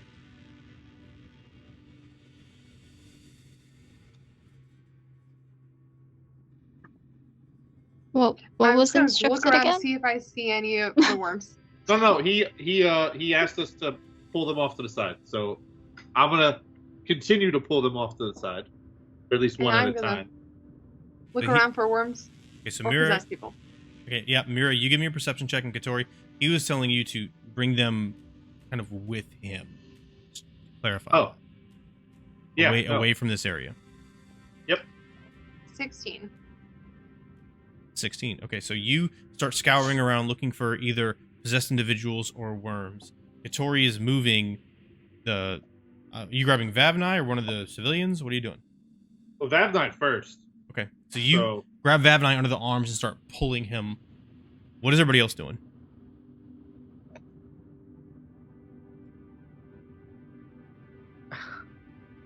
I'm going to go up to my sister. Are you alright? I'm fine. Are you alright? Yes, I didn't see much of what you did, but it seems like you killed that thing. I did indeed. Your fire helped a lot, though. I have to commend you for that. I just did a little prodding. Good. I'll just sort of look over to the drow. Stay close to me, alright? Okay. DM, can you remind us, because there were two different offers, which offer the drow made? He had offered you to tell you what 10 gold each. he told you what to tell you what he knew for 10 gold for each of you. Yes. the the proprietor of Undying Affection, Shanti, she offered to give you the book Blood. in exchange for some of your life essence, aka Right. a bit of blood. As you're talking to Phelan, Mira, you've made your way a little bit closer to the cart and you're still looking around. You do see several worms, a handful of them, at various lengths away from you. And they're all kind of squirming along the left-hand side of the alley, moving in the same direction slowly, as though they're injured or moving cautiously. They move more slowly. They're moving more slowly than they were when they were attacking you. But they're all moving in one direction. They are. They're all moving away. I'm gonna start following them. Very weirdly, right behind the worms. Just gonna walk right behind them. Okay. You're moving But a lot. You're moving Every a lot time they look faster towards than them. me, I close my ears and my eyes and my mouth. You got it. You're moving a lot faster than them, and so you up to your movement speed 30 feet. You get to that intersection, and then they kind of cross over at the far wall and start going at the intersection. They're going right in the same direction that the merchant was running, and you see several more up ahead, continuing in that direction. Actually, can I pick one up Yeah, you can. and see what direction it's trying to go? Like it's my compass. Sure. You reach down and pick one up. It's slimy, and you remember that one being embedded in your calf, and you kind of shudder a bit as it's starting to pull away. You see the half of it, the front half of it, its mouth kind of opens and like gnaws at the air for a bit before it turns, and it's trying to squirm out of your hand in that direction that the merchant was originally headed in. I want to keep following it. So Mira disappears from sight as far as all of you are concerned. Katori's pulling this individual over. Dirgant is there waiting for y'all to grab the rest of them and come with him because he feels like that's obviously the best course of action. We know what Katori's doing. We know what Mira's doing. What are you three doing? Phelan, Tior, and Ona? Ona would probably go up to the other three tied up individuals that are faceless and just kind of do, from the animated Mulan movie, how Chin-Po just like picks them all up and like pulls them back. She's gonna do that number and pick them all up and then just start waddling along following Katori with the three faceless. You got it. All right, siblings, what about you? If possible, I would like to see through the burning cart and see if I can see any remnants of those totems. Okay. Yeah, you see through the flames, you do see they're still there on their shelves. They have all charred. It was some goldish, and it has since tarnished, and the heat has discolored them. They're still there. The cart is burning full bore. Good 15 feet up in the air. And I'll reach my hands in and grab one. Okay. That is going to be 2 fire damage. And I'll immediately just drop it on the ground and sort of pat it with my clothing and such, and just sort of try to cool it down a bit. Okay. I'll just say, brother, what the heck did you do that for? You could have put the fire out. You didn't have to reach into the flames. I don't have magic. I don't have water. What was I going to do? Wait for it to burn out and come back and get one later. It's not like anybody's going to come take one of those. I don't trust anything in this city. Okay. As Do you think... Do I hear this? Y'all are close enough. Y'all would hear this, unless they're intentionally being quiet. I'm not, no. And you also saw me reach into the fire and pull out something. I think we should destroy them so no one comes and gets these. Well, if the fire's not destroying them, I don't know. Should we just smash them all? Hold on. I tried to sort of like wipe away some of the char. Do they look like they're still in fine condition, or do they look deformed? What do they? Because these are the same aside things from being discolored from the heat and slightly charred, they appear perfectly fine, and they do have that same original form as the totems that you saw in your tavern rooms. I shake it and listen to see if I hear anything moving inside. It's a snow globe. You know that it would be hard to hear because the worms themselves will be wound tightly in there, Sure. but you don't hear anything. Meanwhile, Mira, you have Essentially- moved another 30 feet following down. I'm gonna cast disguise self on myself, and I'm gonna become the guy that that became disintegrated with his butt and stuff. Okay, you got it. I think we just need to take like a few days in Dissonant Whispers, all of the totems. Individually. Okay. Alright, Individually. once next time. I'm just gonna put that single totem in my pack. Okay. Are we gonna follow the old man, or are we going to stay here? Well, I think whatever it is, we should make a group decision. Are we missing one? We are missing one. I don't know where she went. I'm right here, and I like wiggle around with the body. No! All the 6 legs are like. Whoosh.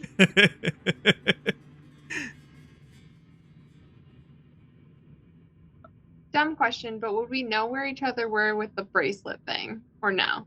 Oh You- yeah. That's why we do. You can sense their direction and a vague understanding of how far away. Like, you have sensed how strong that impulse is when you focus on it when y'all are near each other. And so you have a relative idea of, wow, they're getting really far away because it's so weak right now. By character, I just want you guys to know that Mira knew that, and that's why she walked away. There you Of go. course. Yeah. Perfect. Of course. You're now about 100 feet away, Plan, Mira. 2 steps ahead. We should go after her, right?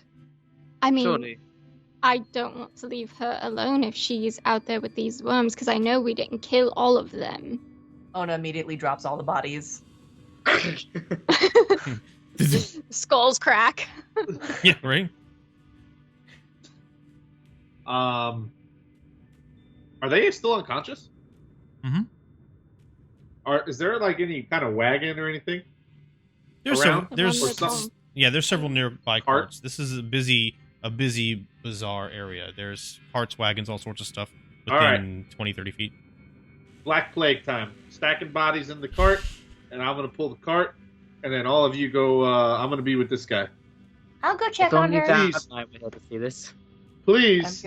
I'm gonna use my all fours 60 movement to catch up to Mira. Okay. But I look like the other guy, but I'm gonna flash my little bracelet so that you know who I am. I know Okay. I'm gonna like, turn the corner and be like, "What the?" And then, like, I'll be like, it's fine. Oh god. Just check the jewelry. Beautiful. Okay, they seem like they're all like attracted to a place, and I feel like we should follow it. This is our Big Hero 6 moment, y'all. Yeah, it feels like Big Hero 6, and I don't want to let them down. I say let's do it. Follow the I don't trust that worms. other dude, so I think we should just do it. Well, Katori's with the other dude, so Should we Ooh. grab? Will he I listen mean, to us, yeah. or is he just gonna hang with him? I think we should. He said I mean- he wanted to go with the old man, but if Here's the we thing. think that this is what we want to do, then Well, We someone have- has to. We have Vav Knight too. Do we want to abandon Vav Knight? Probably not. well, here's the thing: is we have this worm, and if they're all going the same direction, then we can go and talk to the other guy real quick, and then this one will still hopefully go in that direction. That's true. Or a couple of us can go, and the others can just catch up real fast. Ona's gonna pull out a jar, and it's gonna have some like weird milky liquid in it, but it's only like a little bit left. She's gonna open it, she's gonna dump it on the floor, and then offer it to Mira to put the worm in. Okay, I'm gonna put the worm in it, like And we close are it. in Big Hero 6. Yeah, Is that exactly. the warm milk? What is No. that? I don't want to know No. what it was. Thank you. Yeah, I don't think you want to know, No. but oh nah. it's nothing that bad. It's just let's just call it a bear secret. Yeah, let's call it Their their secret. You secret. keep it a secret, please. The bare necessities.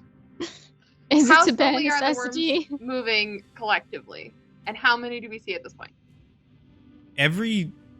They seem to be kind of okay. The amount and the distance you're seeing them from at the speed they're moving, they could not have come all from where you just were. So they seem to be coming from other places as well, kind of maybe coming out of windows or cracks in walls, etc. There's a steady stream. You'll see another one every 10 or 15 feet or so, as they're kind of all slithering along the same path through the alleys here in the dark streets of Yonkath. They don't seem to be attacking anyone or trying to go after anyone. They're all just moving in the same direction. Mm-hmm. I think it would be a smart idea to get the guard. I Let them see what's happening here with the worms. Let them follow them. I mean, we can follow them as well if we want to, but... I think that is a good idea. I also think we are short of time. Yeah, I think we got followed. These things have never acted like this before, and now suddenly a voice tells Mira to follow, and all of these worms are beginning to go a single direction. I don't think they're going to go a single direction and then just hang out somewhere. They're going somewhere to do something. I think so Well, too. that pile of worms from before formed into a person when it I'm sorry? when it attacked me. You weren't there. It took on like the shape of something and tried to touch my brain with its slimy fingers. I think we should gather all of our people. We should alert the guard and go after this immediately. Yeah, I think we just gotta go. I mean, I'm okay with that. I don't want us to split up and someone go one. I think we all need to go together. I agree. For sure. I don't know if do we have time to go back to get Katori and warn the guard and go? Well, I move pretty fast. I can go get Katori. Yeah, that's a good idea. And I think if we see any like big groups of the worms, that's when we get prepared for something to go down. But right now they're all just like chilling by themselves, so I'm not as concerned.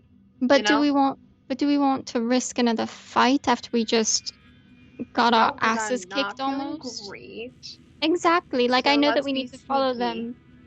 But when do we stop following them? When they get to where they're going. Ona's gonna slowly like see a little bit of the white jar liquid on her paw and like Oh no! slowly lick it and go, I'm gonna go get Katori, and she's gonna run off and go get Katori. I think what we do after we follow these worms will determine where we follow them to. Will be determined by where we follow them to. I don't know if there's any possibility of us knowing what we're going to be walking into. Should we wait then to get the guard, follow it ourselves, be sneaky, see where they go, and then get the guard and let them know what we found?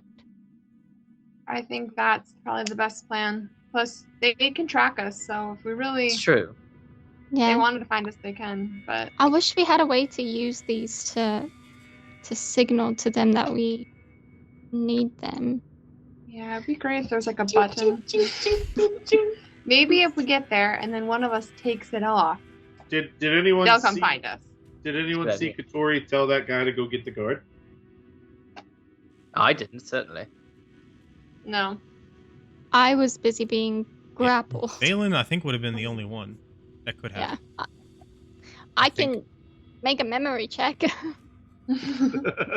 A memory check. It was in the midst of battle. Yeah, you can give me an intelligence check, a basic intelligence check, see if you remember it. Sure, why not? Well, and while you're doing that, I'll roll a d20 to see if it actually happened.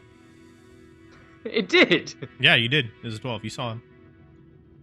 Intelligence is a 15. Yeah, you do recall that now, thinking about it, as your adrenaline's dying down. I Katori did tell one of the villagers, townspeople, city folk, whatever they are, in the midst of our thing to go get the guard, but they So haven't they'd probably shown be up trying yet. to find us. Great. And they can track us, so as long as they know to begin searching for us, that's wonderful.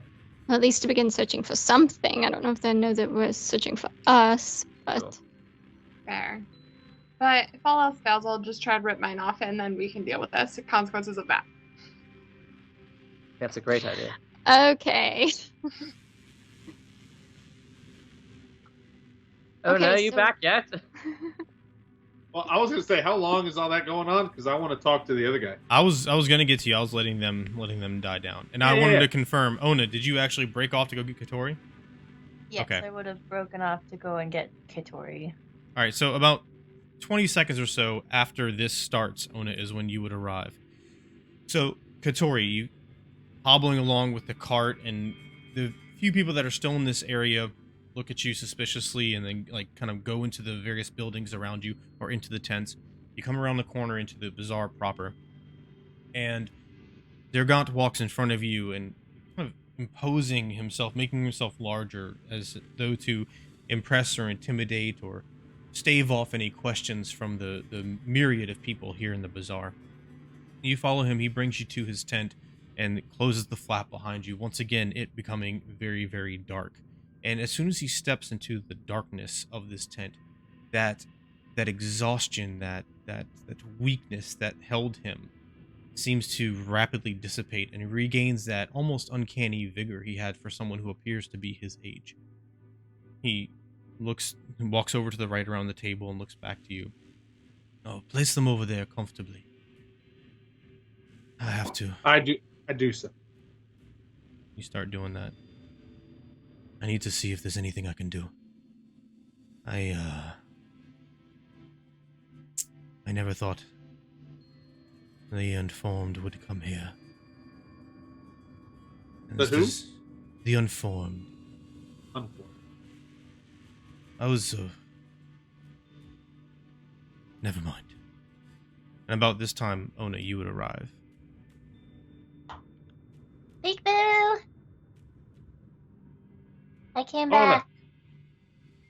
You did, thank you. Would you mind helping me? With? And I'll be like moving Bab and I first to the most comfortable chair in there, and like propping him up, and then start to go grab the other one, because I bet I would get one before you burst in there. I'm getting these townspeople in the comfortable positions, so our friend here can hopefully do something. He knows what attacked us. Oh, okay. Ona will like kind of scurry outside, pick up the other two, come in, and just like plop them on the floor. You're good? He doesn't respond. He seems to be lost in thought, looking off to the side. Wow, he's really thinky today, isn't he? You see him. I would be too. You see him reach down, and from behind his table, a drawer slides out from underneath. He shuffles about a little bit and then opens this small handbook of sorts with a relatively nondescript leather binding to it. He opens it up and he starts flipping through it. He just reads for a moment and then kind of catches himself and realizes you're still there. I'll wave at him. Yes. The last recorded infestation of unformed ones that I know of was at Rilka.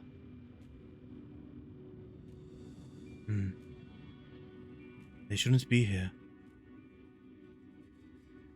They were thought That's to be where gone. you're wrong. Because they are here. Yes, but they shouldn't be here. That's what I'm saying. Why not? Because they were believed to be exterminated. But they weren't. Yes. Ona. Yes.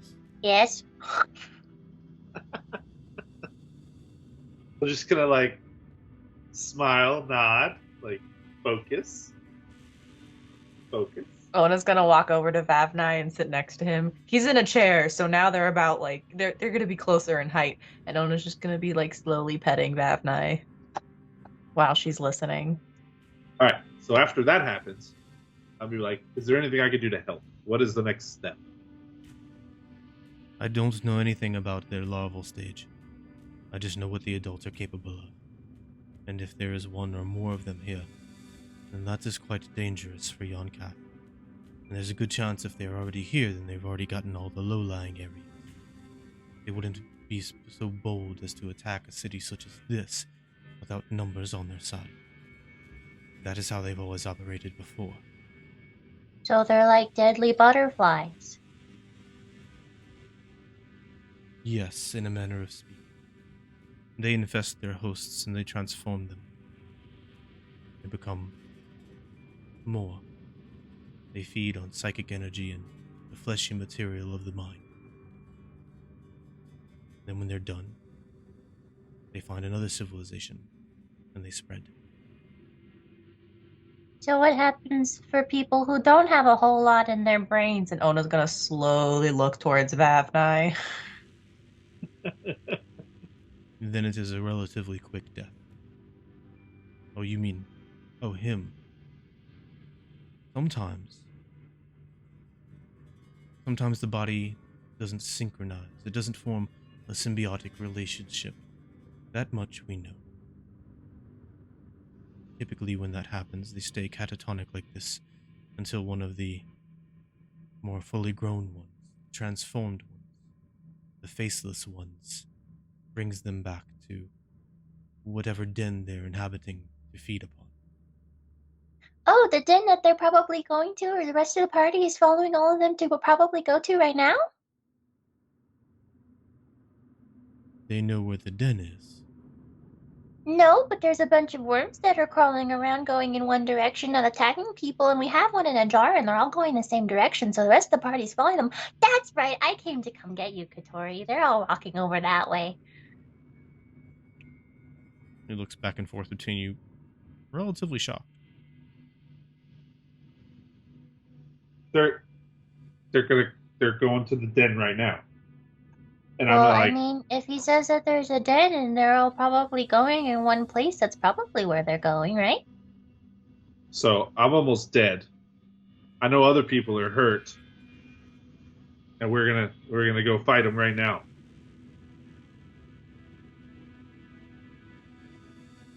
I That don't was the know. question. I mean, they're just following it to see where it's going. I don't think they're expecting a fight. They just want to see where they're going. I'm gonna look at The voice told Mira to follow it. The voice. Yeah, the one in Vavnai's head. You spoke with a mind. Or Mira did. No, Mira spoke with the mind, and it told Mira that if we want to know more, to follow the children, which are the little baby worms that are crawling in one direction on the other side that the merchant was running towards until he ripped them apart. And then threw them in the fire. And stabbed him in the face. And I accidentally ripped off his arm. That can only mean the mind has chosen you. Or Mira, at least. The mind? Avnai's mind? No, the mind, it's... Each of the faceless ones has always responded to a central figure. A mind is what we call them. The mind controls them, the mind guides them. They perform acts on the behalf of the mind. They are horrible, monstrous creatures that wield significant psionic power. But if you can destroy it, then you break the link with all of its servants. And free those held catatonic. those. I want to remember because I think I was still conscious in my fits of helping people. Did I see? Oh, I think I got healed. I saw the thing trying to touch Excuse me.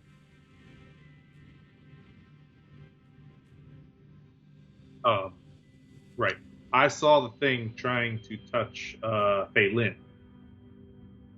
Did it speak out loud, or did it speak into her mind? It did not speak out loud. Okay.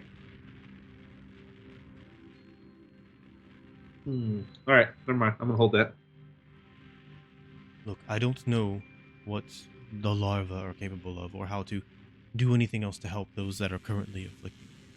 But I would at least warn your friends of what they're wandering into.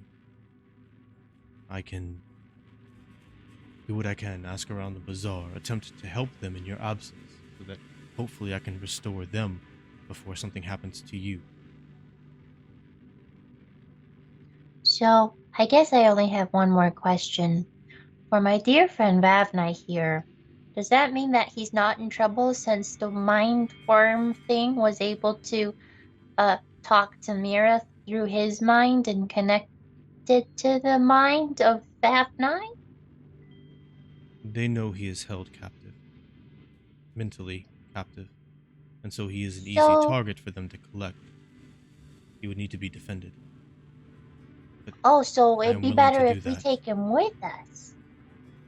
You choose to, but that's up to you. As long He as just he's, said as, he- long, as long as he's in my tent, I can defend that in my tent. I just cannot venture out into the sunlight, and I don't have the stamina I used to. Ona's just gonna slowly look at Katori. I think we could trust him. So I'm gonna Okay. get up. Yep. And you get up. Well, thank you. We got to go post haste to go catch up with our friends to make sure they don't walk into some psionic attack at a distance. We will be back. All right, I'm gonna leave Vavnai with a fish. you got it. He goes back and he gets absorbed in his journal once more. So, a few minutes later, you walk out and you catch up to the rest of your party. Do we see any guards on our way anywhere? Somewhere? No, There was a big fire. the fire is still burning. Everybody, all the civilians have left the area. As you go back that way, you don't see any guards in the immediate area, and then you go down the back alley where Ona knows everybody was going, and I mean, you don't see those streets are relatively deserted altogether. Right now, no, you don't see any guards.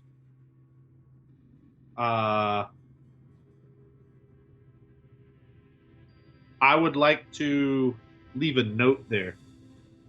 Leave a note where? Attached near where the fire is. Near. Okay. I'm gonna put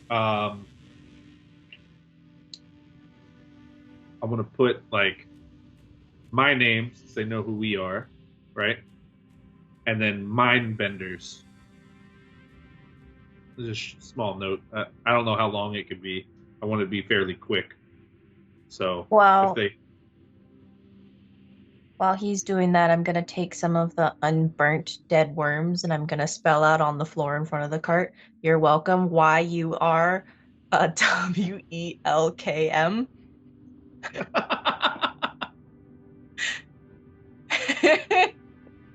Okay, you got it.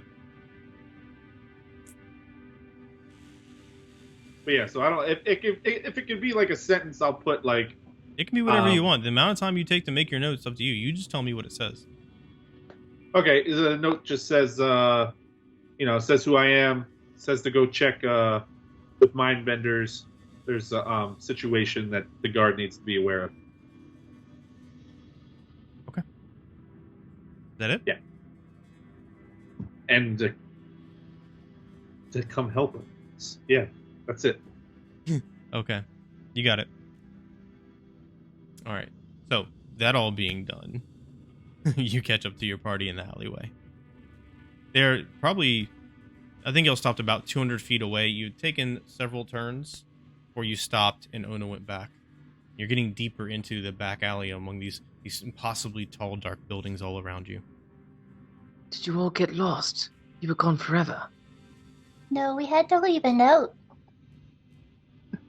We learned an awful lot. A lot Please about tell what? us. So apparently, these are called the Unformed. They thought they were thought to be extinct. Well, they're very Exterminated much from the world. not. That's Which what was I a said. surprise to our drow friend. Look at this And- freaking leg, though. You know that they're still here. So he knew the whole time. He also said that he knows what all the other things do, but he doesn't know what the starter butterflies of the unformed do. The starter They butterflies. take over and they implant One of themselves these? in the mind. Is this Oh, a the- starter butterfly? Yeah, that one. Yeah, this is a parasite starter then. butterfly. So Okay. They have the different parasite, forms. the larvae, and then the adult. Do they It's become just- butterflies? I'm a little confused. Or No. did they No, become they're just that like man? butterflies. God. They become a very powerful psychonic being. Good. Is Good, that so would we're that be walking like that towards thing? this? Would that be like that thing that tried to touch me? I don't know if Probably. that's a fully formed Or- one or not, Or but that I thing It that seems came out of the kinda old formed. lady and attacked Tior. It's a good one too. I think those faceless things are still in the larvae stage. And What I'm hearing is that we need to stop them before they evolve. he did Yep. say if we kill the mastermind or the hive mind, if you will, then it will lose and sever its connection to everyone it's infecting, and they might So go back to normal. are we assuming that that mastermind is the one that spoke to Mira? And Yeah, whether all Potentially? heads seems likely to me. Well, He also seems- said it chose her. It What chose. does that mean? I got And enough I- people in my freaking head. I do not need a new one. long story short, Mira is special, Davna is just a vessel, and we're possibly going towards their den where they're all making happy homes and Okay. safe spaces. I go over to Tior and I say, I'm really sorry they didn't choose you. I know you're really trying to find the love of your life, and it's a whole thing. So I didn't mean to get involved. But we can work on seeing if maybe they'll choose you later. I'm gonna look at Phelan. Didn't they point at you too? Yeah, I mean, it kind of seemed like it was trying to. It tried to touch my mind, but then I killed it. So it's trying to It flirt with touched- all of us it except for touched your Tior. mind? Stop it. It Like, tried weird. to do something. I would just I'm like to clarify, I am not looking for the love of my life.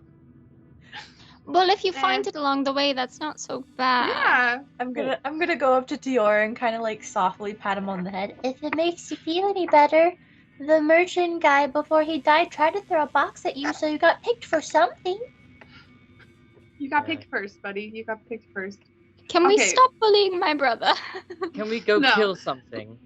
Wait, are we going to try to kill it or just gather information? Because We I don't- cannot kill it right now. We'll gather. Let's gather information. I undisguise myself and I'm back to myself. I just go, Oh my figure god, out what the fuck's going on. the whole time. I thought I killed you. That's why I was bullying Tior. Oh, Alright, let's go. You should have just been like, I picked you.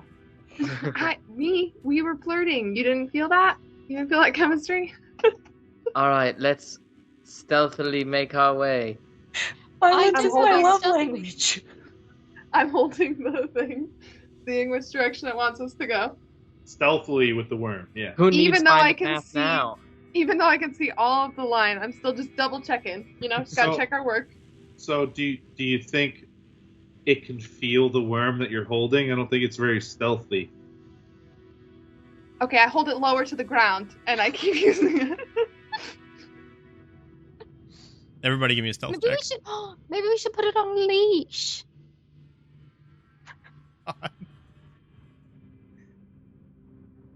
That's a 7. 7. Okay. 16. Okay. 17. Okay. 13. Okay. 15. Okay. So, as quiet as a worm, you meander your way through all the alleys. It'll take you another few minutes. It ends up being roughly the equivalent of a couple of blocks going left and right, following the direction of the worm. You do notice by now, though, that all those worms that were traveling along the sides of the alley have disappeared. Every now and then you'll see a point where many of them converged and kind of moved together along this path that you're following, and so you'll see a pretty noticeable slick of that greenish residue, but otherwise the only worm you see is the one in your jar. And you follow its directions as it worms its way its left and right amongst all the corners. But right when you feel like this is going to take forever, you come around one final corner and you see a slick of that residue near and then stopping at the edge of a rectangular hatch in the cobblestone street. Is it open or is it closed?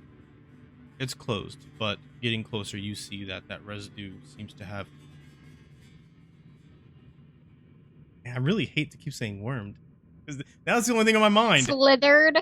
The residue itself is going down into a small oval type opening that is kind of corroded away near the hatch. Can I try to open the hatch? I don't think that we want to do that. Really, Mira, really please. quietly. Okay. I don't know if we want to go I'm into the hatch. not going to go right in. now. I'm just going to glance in.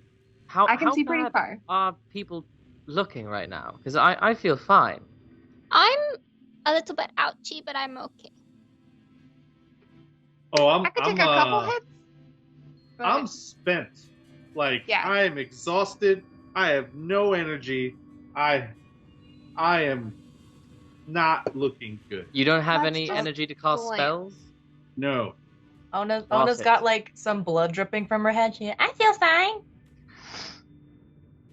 I'm not great, but I just want to see what's going on. I mean, we can Maybe it's look, but I there think that much. we definitely do not need to go down into there right now. We need to remember Gather this spot information. and We're just gathering Let's think, because there is a possibility that we open this hatch and the hive mind or the den or whichever it is they're going is right down there. That would Yeah, be a but they bad like me. situation. However, there's They also like a me, though. possibility that we open the hatch and there is a large tunnel system underneath the city that we need to navigate before we even get I hope close so. to anything. I hope it's that. That sounds so fun. All I'm well, saying we do have is- a pocket worm. I'll We just have open to- it really little, check it out, see if there's anyone to talk to down there, or that talks to me, and then we'll decide It is what that we're you? doing. Can you see in the dark? Yeah, Can you see as well as we can? I can see pretty far. Can you see in color? You're asking questions that I'm not sure, so probably no. Listen, I'm fine. Colorblind is fine. I can do it. All right, They like me. you do it. Okay, I'm just gonna open it a little tiny bit and see how much I can see. All right, give me a strength check. Is it locked or no? Doesn't seem to be, but it is Okay. pretty large. It's thick like iron, and it's corroded pretty significantly. Can I help? Sure. Like as soon as she like gets it Oh. crack open, I want to like help kind of lift it up a little. If Mira accepts your help, sure. Yeah, I'll take help, so I'll roll with advantage. That sounds great. Since my strength is negative. No, that's good, because I rolled an 18 now. I did Okay. not the first time. Okay, also y'all check chat. So Mira reaches down and grabs it, pulls up, and it breaks the seal with a scraping metallic sound. And then Ona reaches down with one paw and helps the rest of the way, and it slams open. Well, no, you were gonna only go up a little bit. Yeah, I just wanted to see how much I could see. Okay, and you have dark vision, correct? Yeah. Okay. You see a iron ladder descending down, and formed cobblestone on either side. This is essentially a manhole down into what appears to be a sewer system. Yes. Okay, we gotta go into the hole, guys. What do we I'm feeling all right. If we need someone in the lead, I can take lead. Are we going down? I think We want to get as close as possible, don't we?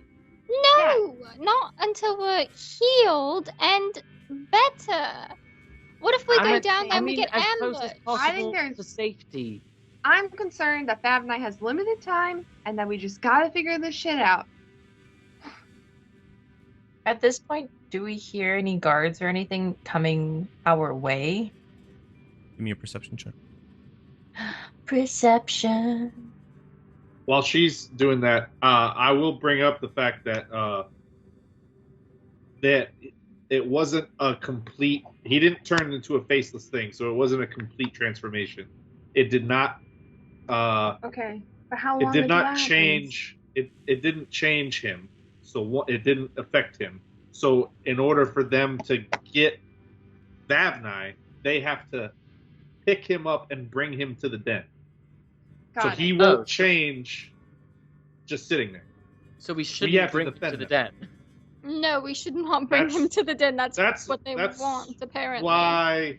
And I'm gonna look around. It's why we didn't bring him. Good call. That was a good one. I vote sewer. What does everyone else vote? Can I vote take a second, take a breath, and then go in. I don't believe in that. About an hour Don't believe in breath. breathing. About an hour. Maybe an hour breath. We can spend an hour to breathe, to recenter ourselves. Are we Can sitting I around the roll? hole? Oh my gosh. Hands. Prayer. Kumbaya. We're just watching the worm in the jar in the center. Yeah, it's freaking out, and we're like, "It's okay. We'll connect you with your family later." Technical question. Can I roll persuasion instead? Because I have a +5 to that. Unfortunately, no. Damn it. Okay, it's an 8. Okay, no, the streets are deathly silent.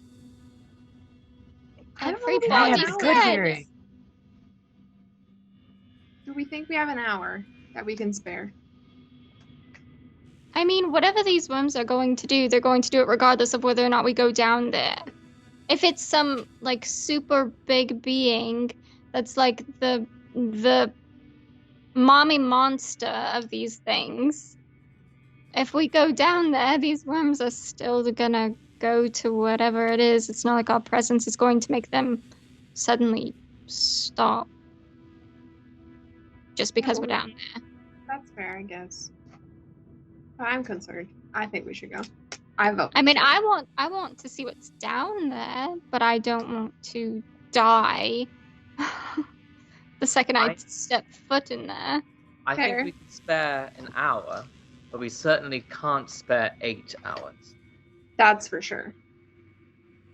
Do we know if the den moves? Did we ask for that? I mean, if it's a Where's it? den, I would assume it doesn't move, right? It's like the sleeping if it's in place. the Is- Yeah, I sewers. feel like it's Assuming all of the information that he told us and that they wouldn't be as bold to attack in this way unless they had numbers. numbers, then I assume that they Numbers. wouldn't move the den or they would have multiple anyway. So I So think that we're means safe. that there's a lot of them down there. It's Yes. possible. Okay, so if we're Are gonna we just wait going- an hour, Okay. the whole time Mira's just gonna stare at the worm to make sure nothing changes about it, that it keeps trying to go in the same direction. Because if it doesn't decide to change, I'm making everyone get the freaking out in that hole. Mira's gonna be taking us by the back of our pants and shoving us down. Staring at it like, listen, guys, I'm trying to let you guys leave, but I don't trust you. I And don't trust anyone. I will. I just trust this worm. I will just sort of do a perimeter parole as everyone else is resting and just chilling for a bit. I'll just make sure that nothing comes to attack us.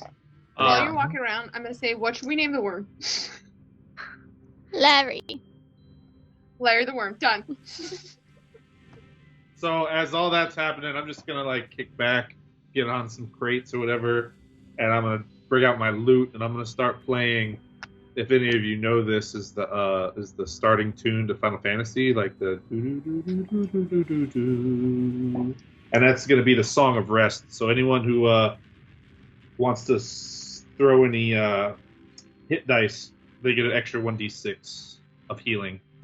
Nice, nice. Yes. So we're short resting officially. Yes. Okay. All right. So what we'll do is we will take a real quick 5-minute break. We started late, so our end time is a little bit flexible here. So we're going to take a quick 5-minute break, everybody.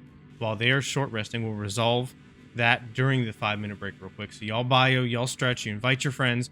We'll be back to finish up this session, and we'll see how much longer we go, depending, because tonight's a special night with, you know, everything that happened earlier. So we'll see y'all in a few. We'll be right back. Don't go anywhere. Love you guys. All right. So we're back. So we've decided that we're going to split the difference. We're going to go a little bit over normal time to try and find a more natural stopping point. Oh, this is a pretty good one. But we'll see what happens. We aren't going to go super, super long. But yeah, we're going to jump back into it here and wrap this session up. So, everybody, you did your short rest. You restored all your things. You got your hit dies, etc. Are we all good on the mechanics behind a short rest? Yeah. Yes? Okay. All right. Tior, you wander around a little bit. You see more trails from the worms that have come from various directions, all angling towards this central point, at least in this vicinity. You don't see anybody else, though. The streets are largely deserted. Almost questionably so. What was everybody else doing? Did I miss anything? I was playing a song. Yep, you got that. Song And of rest. I'm just staring at the worm to make sure, staring at Larry to make sure nothing changes. Larry hasn't changed anything at all. Okay, cool. All right. I'm a bit uneasy with these empty streets. I think we should get down there. Okay, you want to lead, right? I can lead, sure. You Pull out seem my very excited. shield. General Nice. question. The Mhm. night before, when we were looking for the inn that we ended up staying in, once like we kind of got away from where the commotion was and we kind of entered this area or general area, was it also this quiet, or is it like a little too quiet? No, you would expect this in the middle of the night. But in late morning... Actually, the best answer I can give you is it's hard to say because you're not from a big city. And you're not from this big city. And you're not familiar with this area of this big city. So, how populated these back alleys that you've wriggled your way along have been during the day and in normal circumstances, you have nothing to compare it against, if that makes sense.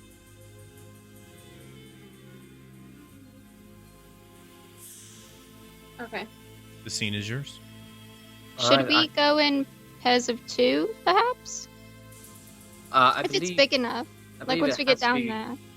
one at a time. do at it on a least, ladder. beginning the ladder. Yeah, but once we're down there, do we want to go in pairs of 2? Sure, we can.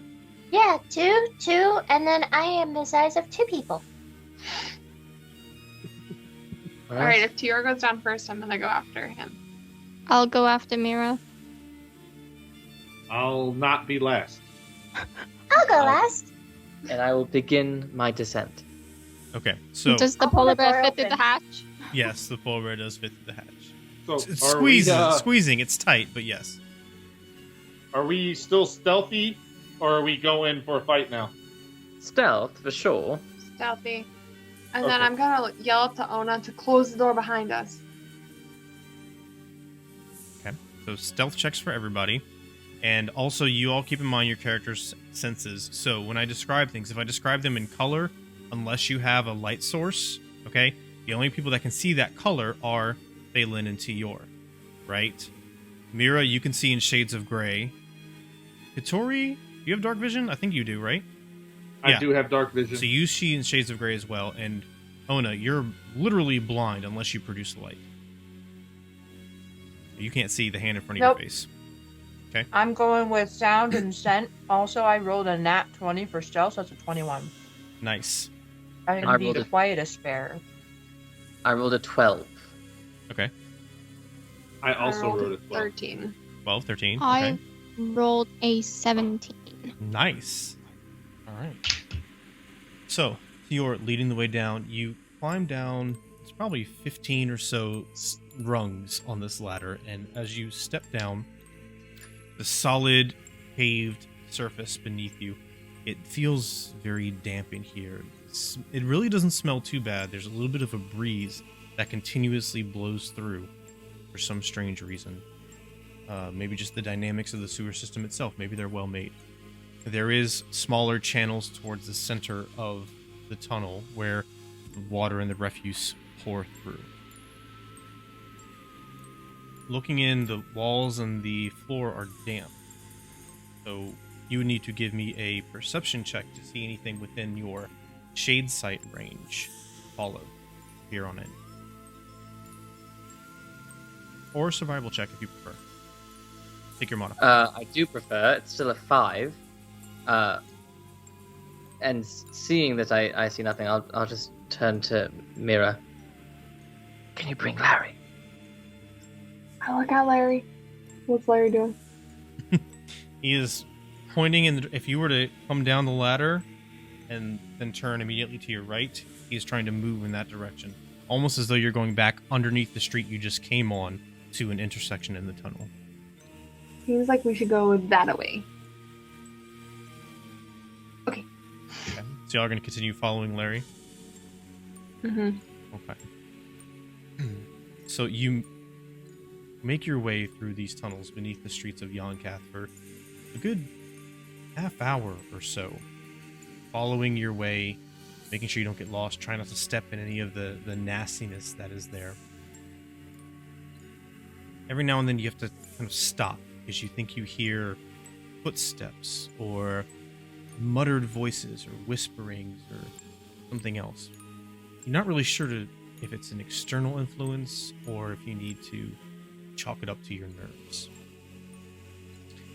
With Larry leading the way, you find your way to another, this time more roundish and larger, metallic disc-shaped hatch in the bottom of the sewer.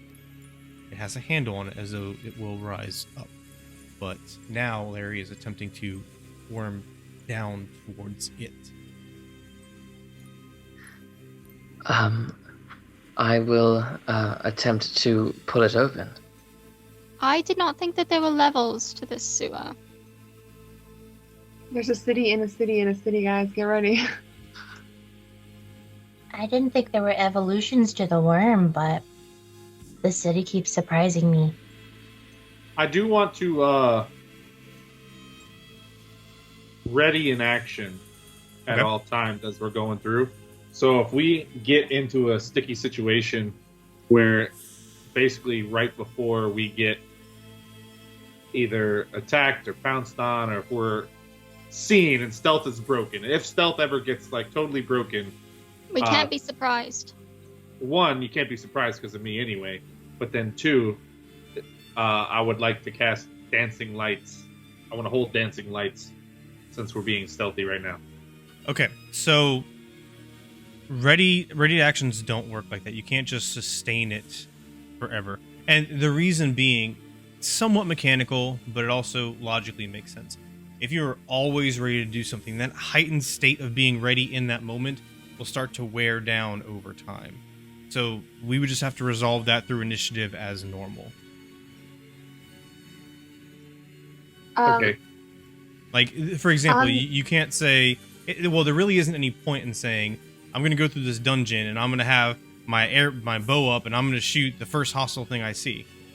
Well, yeah, I get that. Everybody is, right? So there's no mechanical advantage to saying you're readying that over a long duration. I guess we're about to go down into a new area, so I want to ready it for going down into the new area. That's fine. Basically. 100% fine. So like that kind of thing. Sure.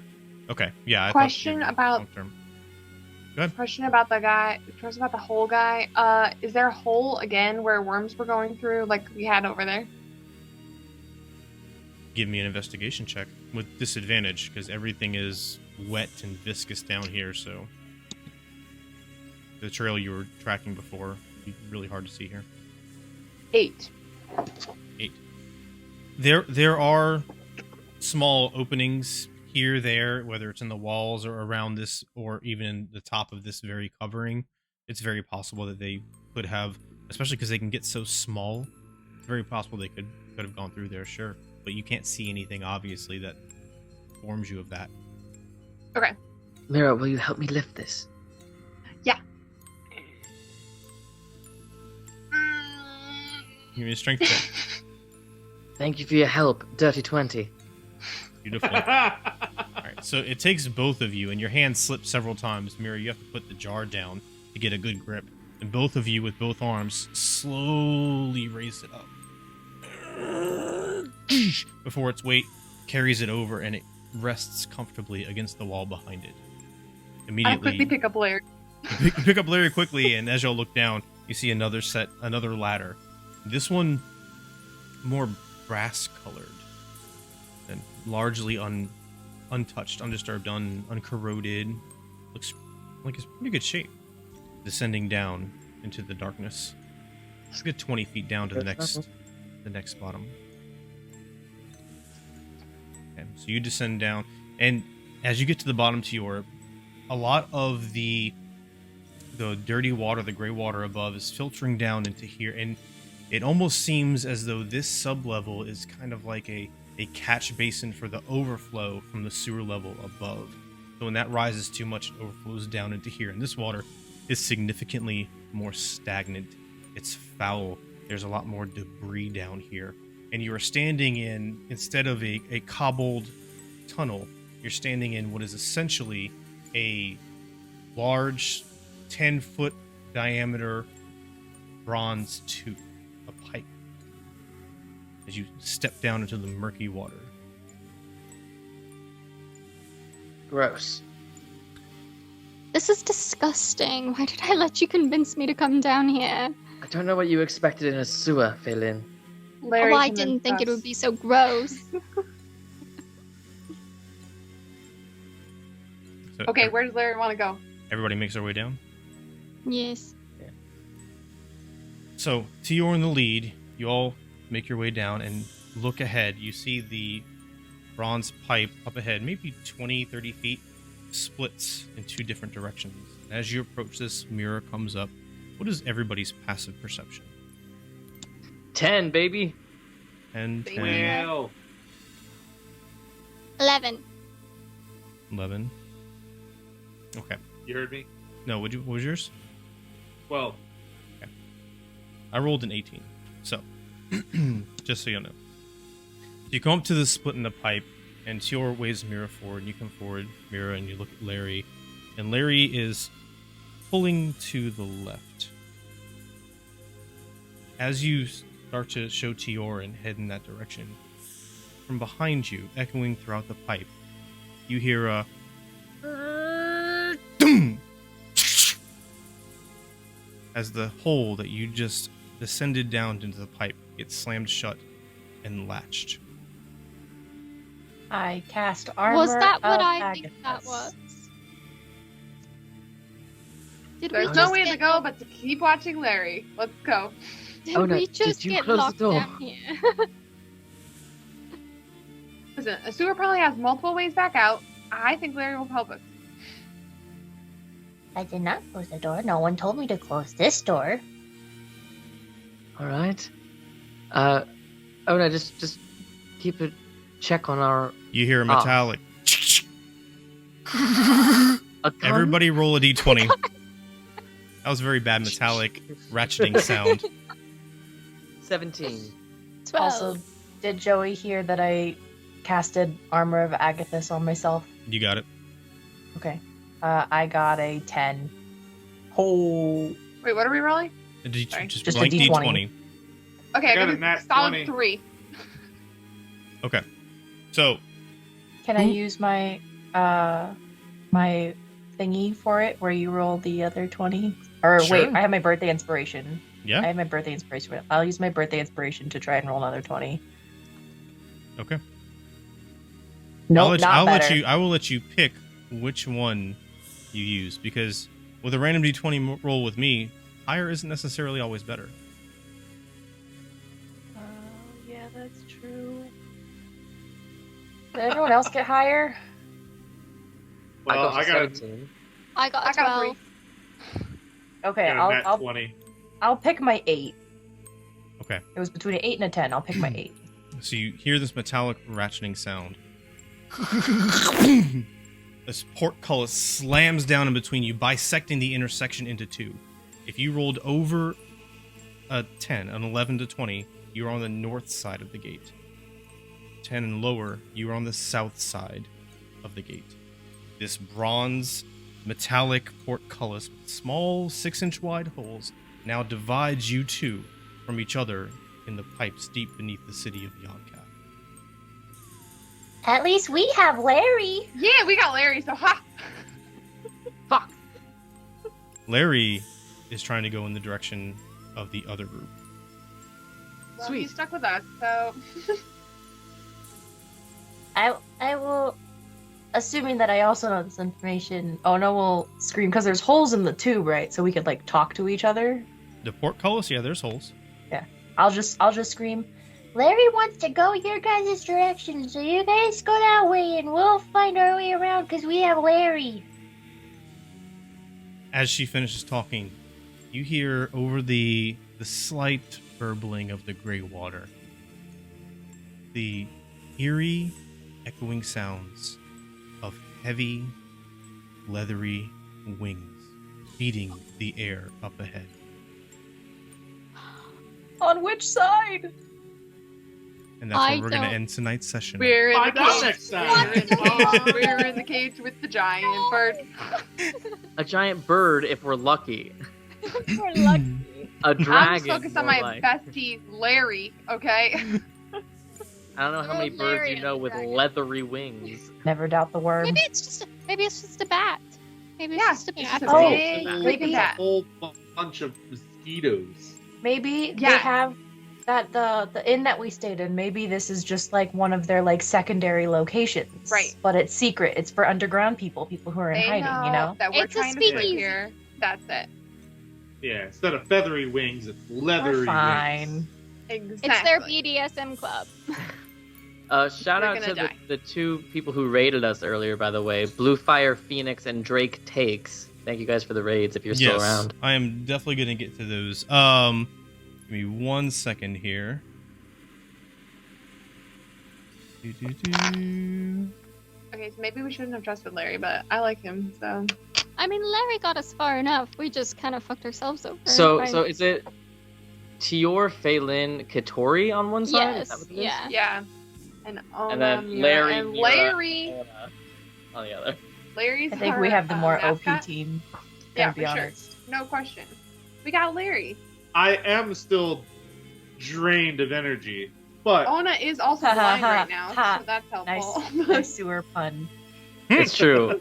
Mira, you have a blind bear and a worm. I'm killing it, okay? You're jealous. Me or the Jealous. worm? Everyone. It's gonna be great. I'm just gonna cast light. It'll be fine. All right. Let me show you guys what you are in. No, oh wow. Uh-oh. I don't like this. I can't see what I'm in for. It's dark, Joey. I know, isn't that funny? No, it's not. Don't worry, It's we're gonna really do bad. so good. It's fine. Now, on this map, by the way, just so y'all know, it doesn't matter right now, but since the pipe system is so complex, grids don't work, so it is gridless. But if you zoom out,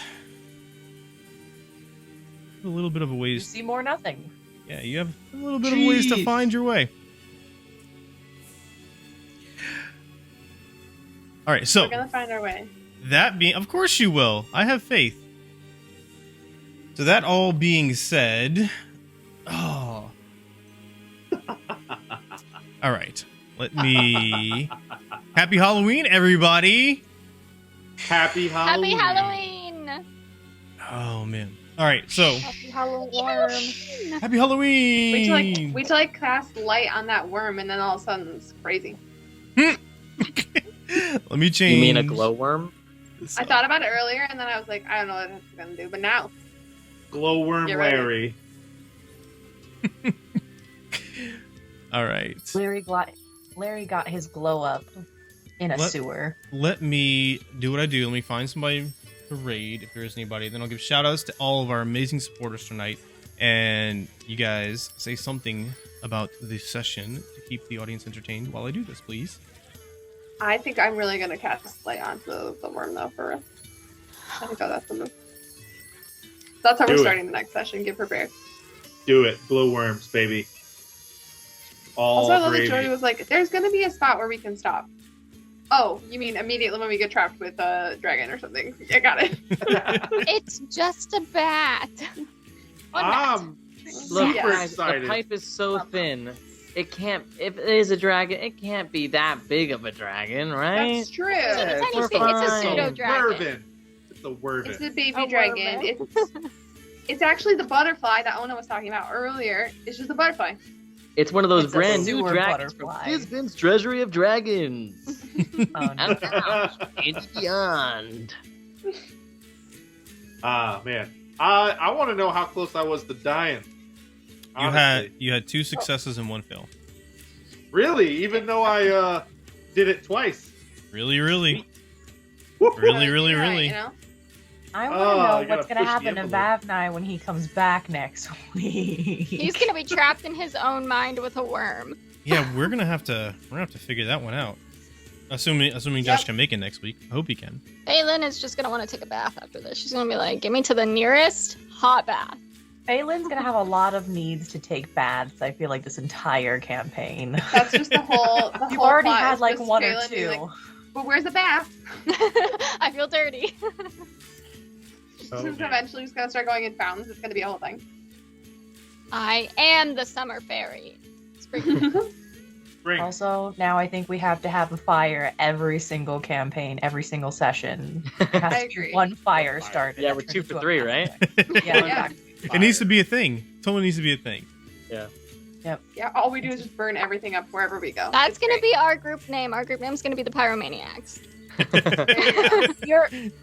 We are Earth, Worm, and Fire. Oh God!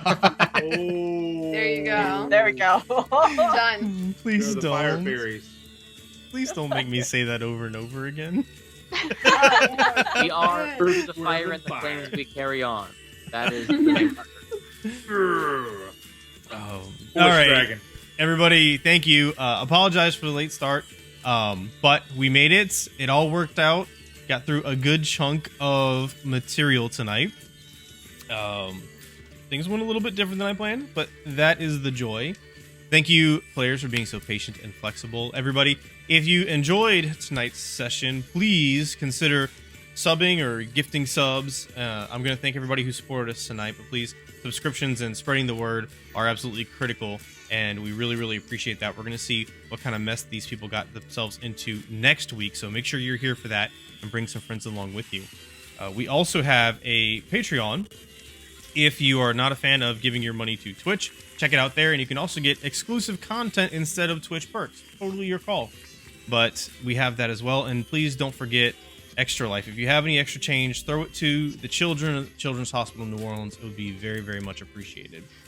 So, let me real quick, due diligence, thank our amazing supporters. We had Alias Prime X tonight with 300 bits. Thank you. I'm pretty sure they came from the Apotheosis community on Discord. We're dropping a bunch of stuff about Satine and Apotheosis and some Kickstarters, so that's awesome. Really, really glad to have them with us and appreciate those biddies. Same thing with you, E-Tedder. I know that Tior appreciated the Patronic inspiration. Welcome as always. Glad to see you here. And thank you for that support as well. And then Blue Fire Phoenix, rating with a party of 5, and Drake Takes rating with a party of 7. This is the second time Drake Takes has rated this. Really, really appreciate those raids that really help expose us and get more people in the community, so thank you. Please keep that up. Much love to you. All that being said, I don't see anybody else. I did mean to ask, I should have asked you guys this earlier, but is there anybody in particular y'all have Twitch buddies that you would like to raid? If not, I was just gonna raid Kyber again because he's my Twitch buddy.